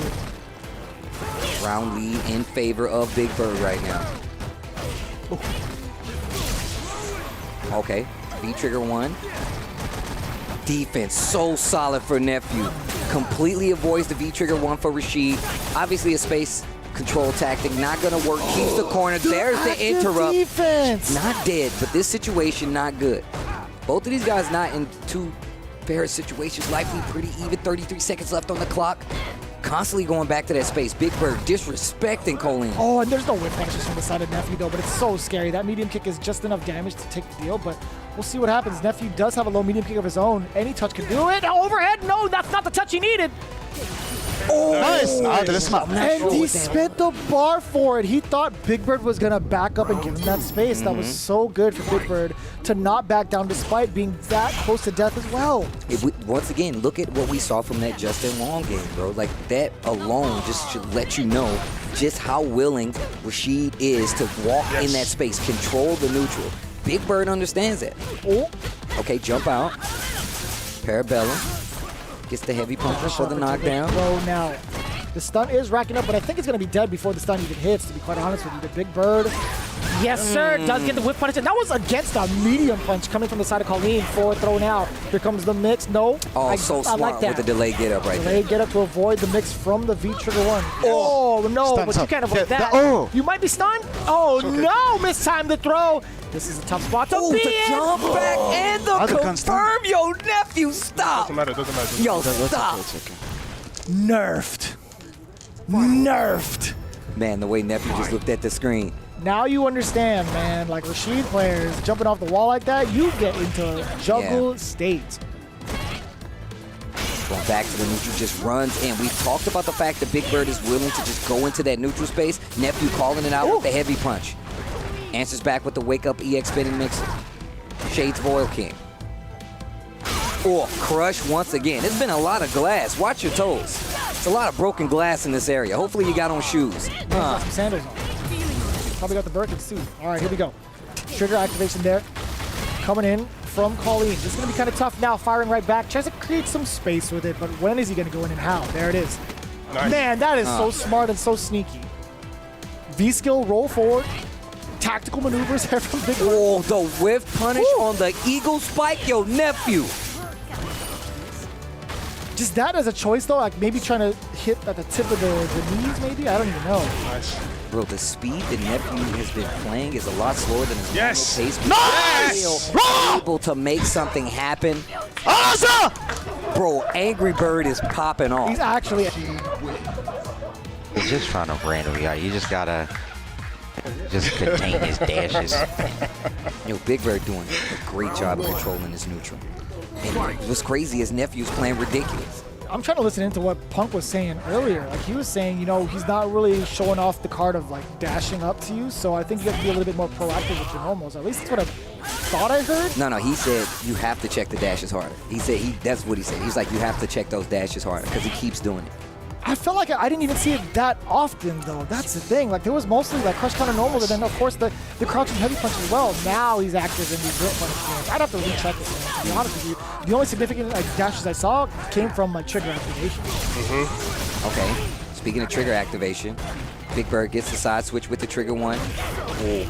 Life lead just slightly in favor of Big Bird, even larger now after that corner throw. Same side, gets the counter hit 2 times over. Big damage on the table, not going to be the kill, but goes for the mix-up. No quick tech this time. You've seen it before, but it's layers on top of layers. For the DP. This is a 3-story building, bro, and I only showed you the first. He only saw the tip of the iceberg. Problem is, 85% of it is down below. You gotta dig through that surface to get it. All right, sweep cancel to the Parabellum. Great air-to-air, resets the situation. Doesn't take the bait on that spinning mixer there. Nephew still controlling other corner. Eats a crouching heavy punch. Oh, 2 times. Oh, the crush. Pierces, I'm liking that. Firing with no remorse. That's exactly what you should do as Colleen. Let the heavy punch button break on your joystick because of how many times you press it in neutral. Here we go. Trigger activation from Big Bird. The conversion as well after the trade. A chunk of damage there, but gets rid of the V trigger. Big Bird on the come up, and stun is becoming a factor. Plenty of meter. Same side, tries to neutral jump reset. Defense on the side of nephew. Raw activation on the V trigger too, and plenty of meter to make something happen. Almost got the whip punish, but the conversion backs it up. Air throw to get the knockdown. These exchanges are going to be important. He's trying to find a way out and trying to bait something into, you know, maybe Colleen moving forward a little bit too much, right? Those jumps out the corner is going to be more than enough. Now Big Bird still getting suppressed by the normals. He still has enough for this trigger activation, right? Walking up into his face. What a check one time. Safe. But here comes Big Bird. Oh my God, he tried to walk He's so brave. Oh, nephew, you need to be a firefighter. You're here playing Street Fighter, you need to be driving ambulances. That's what you need to do. I'm just saying, man. Maybe you can like hit him coming up with like jump medium kick or something. When? Like when you're in the corner? Yeah, like jump medium kick, jump medium punch, like one of those. Maybe you can hit him out the air, or you just keep your string tight. If you keep it tight, you'll counter or you'll hit him every time. Yeah. Yeah, Punk is definitely in Nephew's ear right now, just letting him know, like, hey, pay attention to these things. Yeah, when you see how he performed in like previous versions of Street Fighter League, like, he's taking it pretty nonchalant, a lot more confidence. But I think, you know, seeing this out the gate is huge. It's either that or it's because it's against Team Nasr, the folks that took him out in Season 3, right? There's got to be a grudge match between these two teams. Yep. What a whiff punish on the crouching heavy punch from Rashid. Still momentum in favor of Big Bird. What a defensive play block on the overhead. Sheesh. And just wipe it. Just Another backdash, but still gets thrown. Here comes Big Bird again. Stun is imminent. What an interruption. Crouch jab finds his way out. Yes, sir. Oh, no. Too far for the conversion off of the stand. Heavy punch. Crouch and medium kick. Nephew in hot pursuit gets knocked down by the V-trigger. Any hit's going to do it. Tries to pursue, and it didn't work out. Big Bird is on set point. Punk waiting. Nephew was trying to speed down the highway, but woo, Big Bird came in and he's like, pull over. Pull over to the side of the road. The man said, it's a cardigan, thanks for noticing. Instead, just flies right by him. Here comes the icicle. Boom, sit him down again. Now stuck in this corner. He ain't stopping for nobody. Oh, here he comes, Big Bird. Side switch and the damage. Yeah, that stand medium kick into the V-trigger. Good chase on the Mega Man jump and full punish stun right there. Pressure getting turned up, finds the opening. One more hit, block. Gonna have the confirm. Didn't go in the trigger just yet, but spins a little meter, gets out of the corner, stays on the same side, ready for the switch, went for the chase, it didn't work out. Wow. This is getting really close to being closed out by Big Bird. Punk on the back burner. Jump back. Getting the side switch. You can hear the advice from Big Bird. V-shift to get out of there, tries to get him to swing, another back dash. The walked up and did the crouching medium kick confirmed. He's not dead yet though. Oh, that could have been it. The overhead. Finally, where were you going to see that? When and where? When and where was the issue? That's only one round of the last round. Jesus. All right, we're back. Actually, insane. This is my heart is racing right now. Nice. Confirm. Uses the V-skill to get the knockdown in the corner this round. Still not looking too good. Crouching heavy punch just firing away in this corner 3 times over, trying to escape. It still clips him on the way down. Big Bird still in hot pursuit, using that spinning or using tornado shot to keep Nephew locked down. But once trigger is activated, it's a whole different story for Colleen. We've seen a lot of defensive situations work out for Nephew, and it's because been switching it up a bit. That stagger pressure, the layers, they're going deeper and deeper. Oh! Big exchange. Another back throw now from Nephew, trying to maintain this control, at least the positioning. Another back throw instead. He's just tossing him around like a rag doll. But here comes the activation sooner than later from Big Bird. It might be after this throw. There it is. Oh! Oh my God! What's happening? Crouching medium kick. What's happening? My God, this They're so close. There's Big Boy on deck too. He can chip out. He can actually chip out. If he gets close enough to jump, no anti-air, he breaks the throw. There's not enough damage yet, my Steve. God. He has to find the right sequence. He has to get a little bit of block or great life going first before he goes into it. He has to hit a fierce parabellum probably. Oh my God. But he needs one more sequence to at least get the chip damage going or hit him once. It's so scary. Oh, the jump in. What a, oh my God. Oh my God.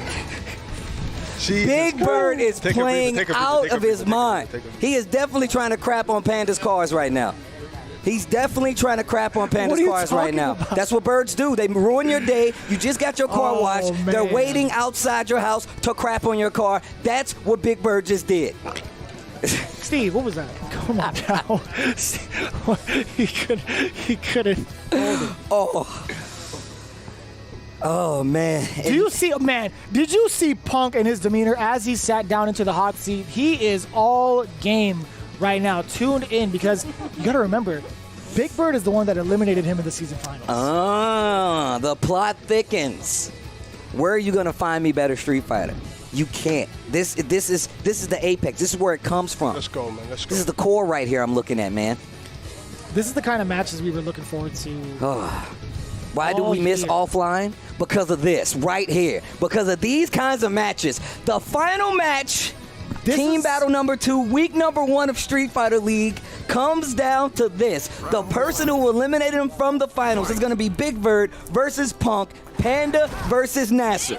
You understand this is a major caliber when it comes to looking at Street Fighter, spectating Street Fighter 5 matches to this degree, right? You only get these experiences at major events. Guess what? We have it every single week. And in fact, right now, Big Bird is looking to repeat what happened in the season finale from last week to take down Punk again. Let's see if he can do it. Or will Punk have a different answer, especially with a new pick of Colleen?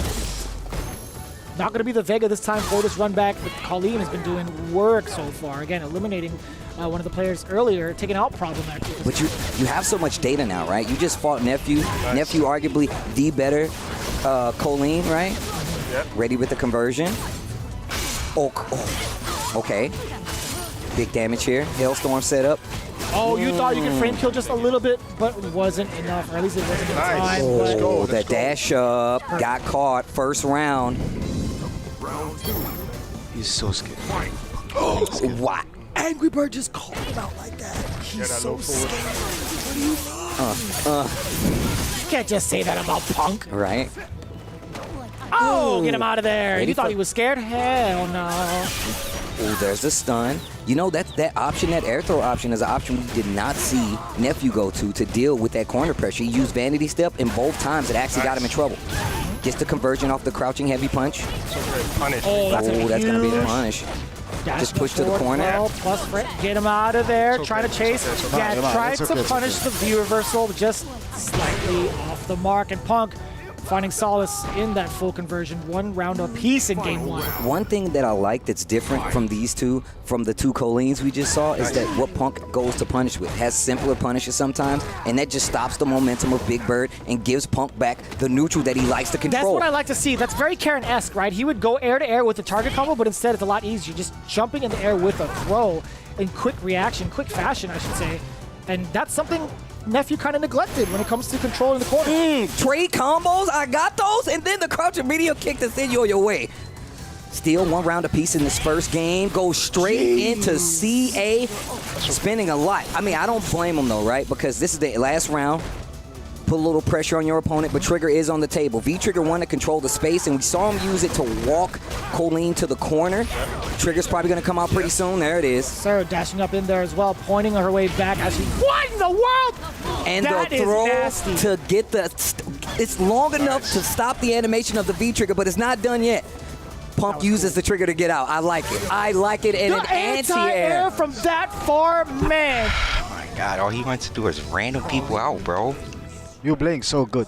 Don't worry about just play. Don't worry about the score. Just play your game. You're playing so good. One of the things that we see Big Bird has a habit of doing these close quarters games, and Punk is taking advantage of, he keeps going to the air. That's the thing, too, because he can't handle the ground game. Yeah. Justin Wong just told him, you can't handle the ground. So, again, Nephew added to that. He's like, you know, he's been whiff punishing a lot, so you just play your game and whiff punish. That stand light kick. Oh, trying to use the medium kick is not working out. It's not working out, and Punk is just looking like he's running away with it in his second game, round number one. Out of the corner there from Big Bird, had to spend a bar to use it. Crouching, medium punch for the anti-air to keep this control. Now the activation, but that was great for Punk.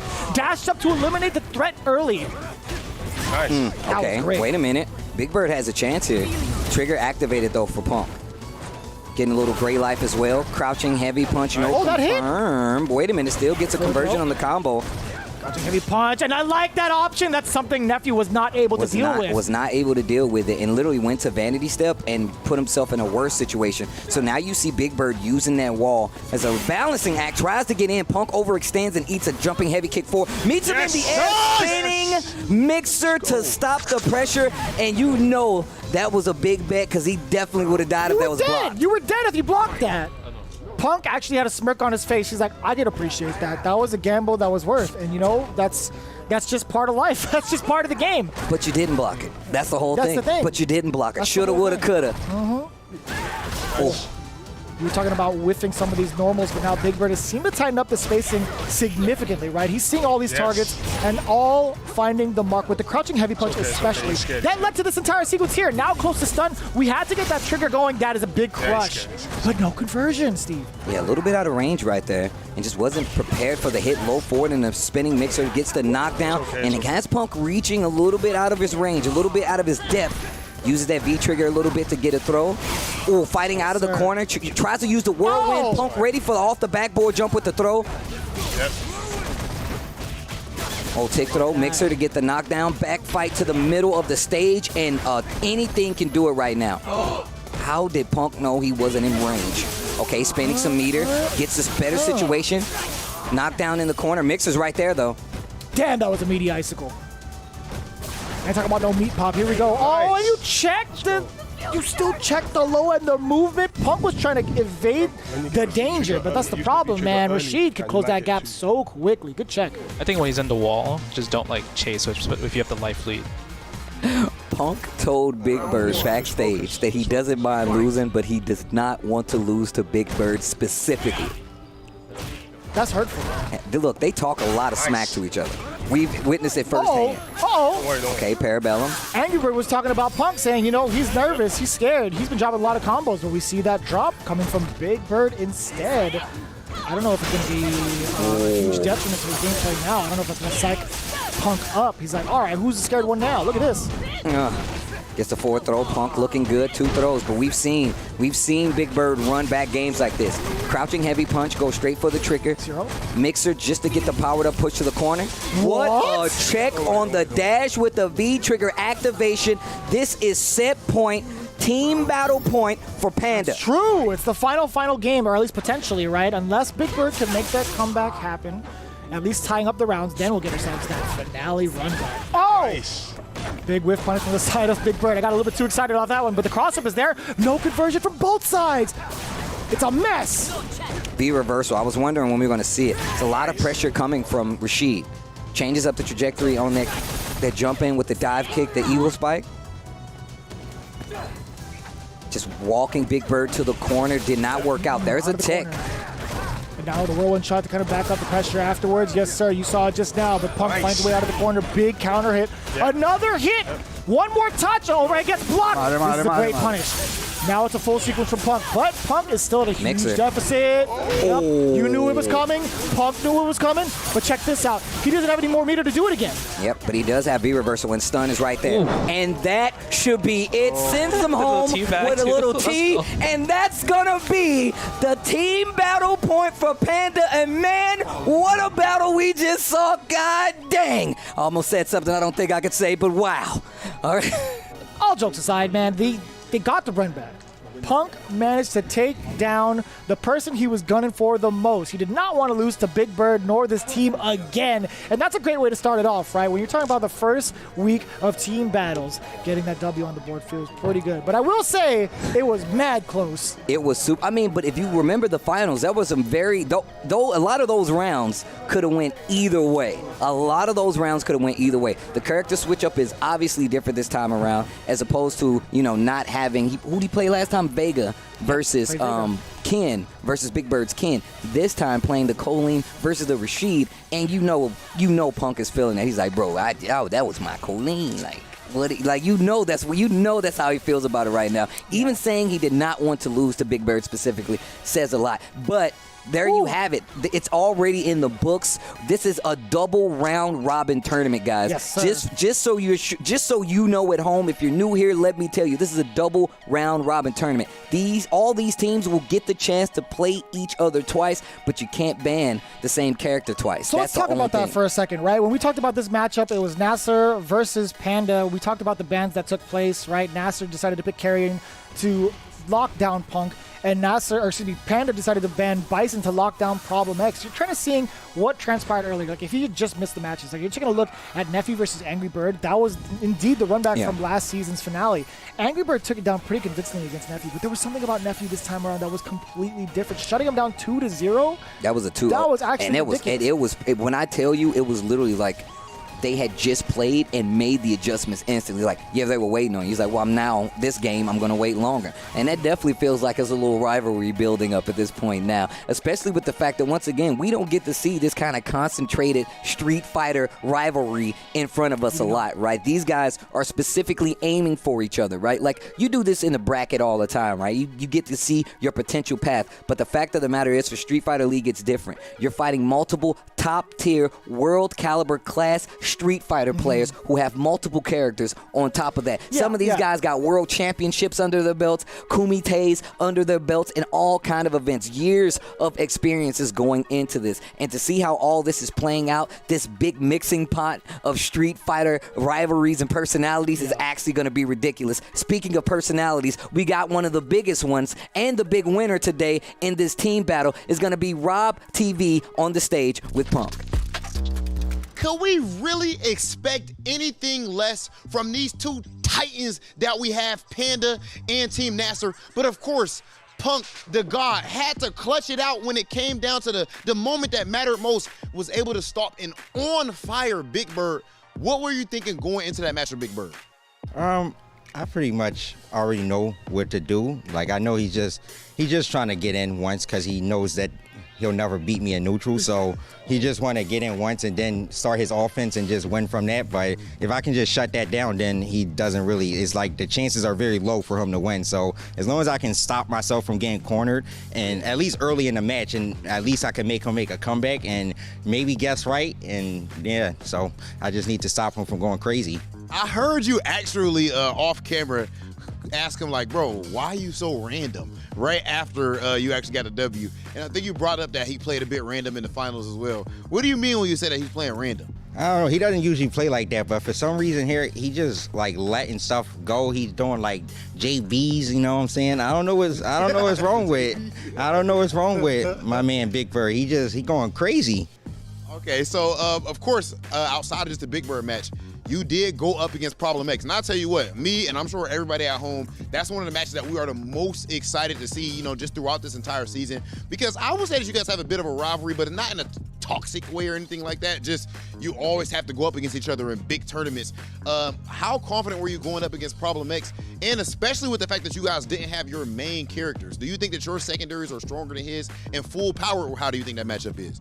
Yeah, I think my secondary by far is stronger than Problems. Yeah, it's by far, I think so. I mean, I just think my secondary is by far stronger than everyone. So, like, it's not really a Problem X thing. And it kind of swung into my favor because, you know, I ain't got to deal with getting unblockable that I can't get out of no more, you know what I'm saying? Even though Bison is cheap and does beat Karen, but, you know, I mean Akira, though, so I don't even know why people even think that I play Karen these days. Yeah, I mean, why would you even want to play Karen anyway? She's not even all that good. Yeah, like the amount of effort that it takes is just actually out of this world. No, definitely no bias. But with that being the case, of course, my guy Punk the God and Panda overall putting in work as we would expect. But before we toss to this break, I do want to give you guys a look at the Astro listen-in.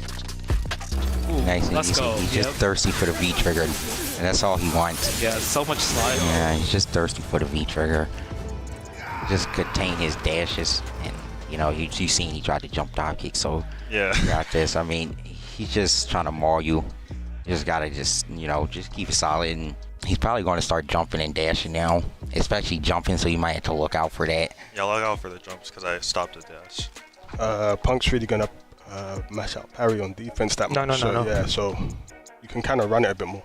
Yeah, Punk is more like he won't press a lot of heavies unless it's like slow punish. Yeah. Also, he'll be ready to, like, he anti-airs only with crouch fierce. Yeah. With Colleen. So if you want, you can jump dive kick. You can jump do that.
If I go too far, please forgive me.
of fate, you shall know.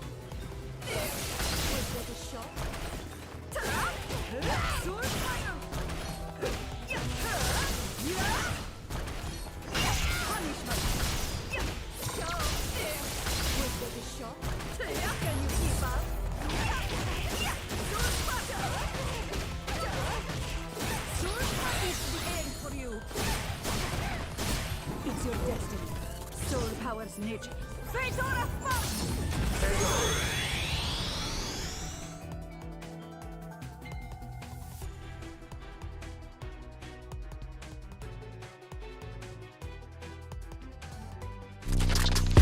An electric match to end week 1 of Street Fighter League Season 4. I mean, we got 2 new teams on display. We had returning teams on display, all making big splashes, in all honesty. A few upsets, I would say, as well as a few surprising turn of events with some runbacks. And that takes us into our current standings, right? Vodafone doing a great job sitting in first place with that current record over Team UYU. Then you see afterwards, Nasr just falling short to the team that they beat last time in the season finale. But again, it's a different ballgame with Team Panda, with Justin Wong at the helm, a brand new nephew, and a different outlook from Punk, right? No longer having the full-on champion mentality when it comes to the games. He saves it for the post-game interviews instead, right? We're seeing a whole different dynamic from Panda, and I'm excited to see it just down below, right underneath Vodafone Giants. It's a great start for both of these teams. When it comes to next week's battles, check it out. We have Bandits going up against Team Nordovin, as well as UYU going up against Nasr. The Nordovin is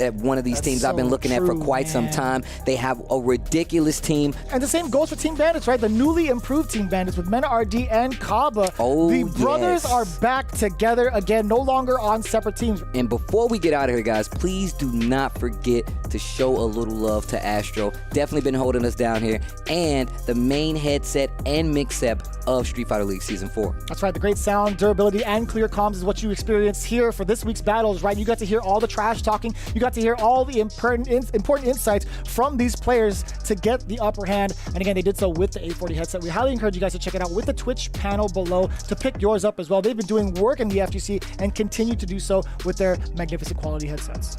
Well, with that being said, man, I can't wait. Week 1 is already in the bag for Street Fighter League Season 4, but Week 2 is going to be just as good. We already told you what's on the line, and you don't want to miss it. Make sure that you're here next week and every week after Street Fighter League Season 4 continues.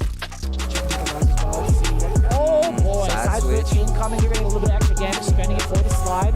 Watch out for back throw. Ooh, EX Eagle Spike. You cannot do that. Oh, finally the counter. That, though. Finally the counter, and not ready for the cross-up. Nephew successfully gets the run back, leaves with a smile. Being able to not have to charge and throw off his headbutt is going to be pretty good. Oh, but that ain't gonna be that good. My man reacted with a parry. Listen, that was damn hype. I don't know about y'all, but this guy has ridiculous reactions. Another hit, one more touch, it gets blocked. This is a great punish. Now it's a full sequence from Punk, but Punk is still at a huge deficit. Yep. You knew it was coming. Punk knew it was coming, but check this out. He doesn't have any more meter to do it again. Yep, but he does have V-reversal, and stun is right there. And that should be it. Sends him home with a little T, and that's gonna be the team battle point for Panda. And man, what a battle we just saw. God dang.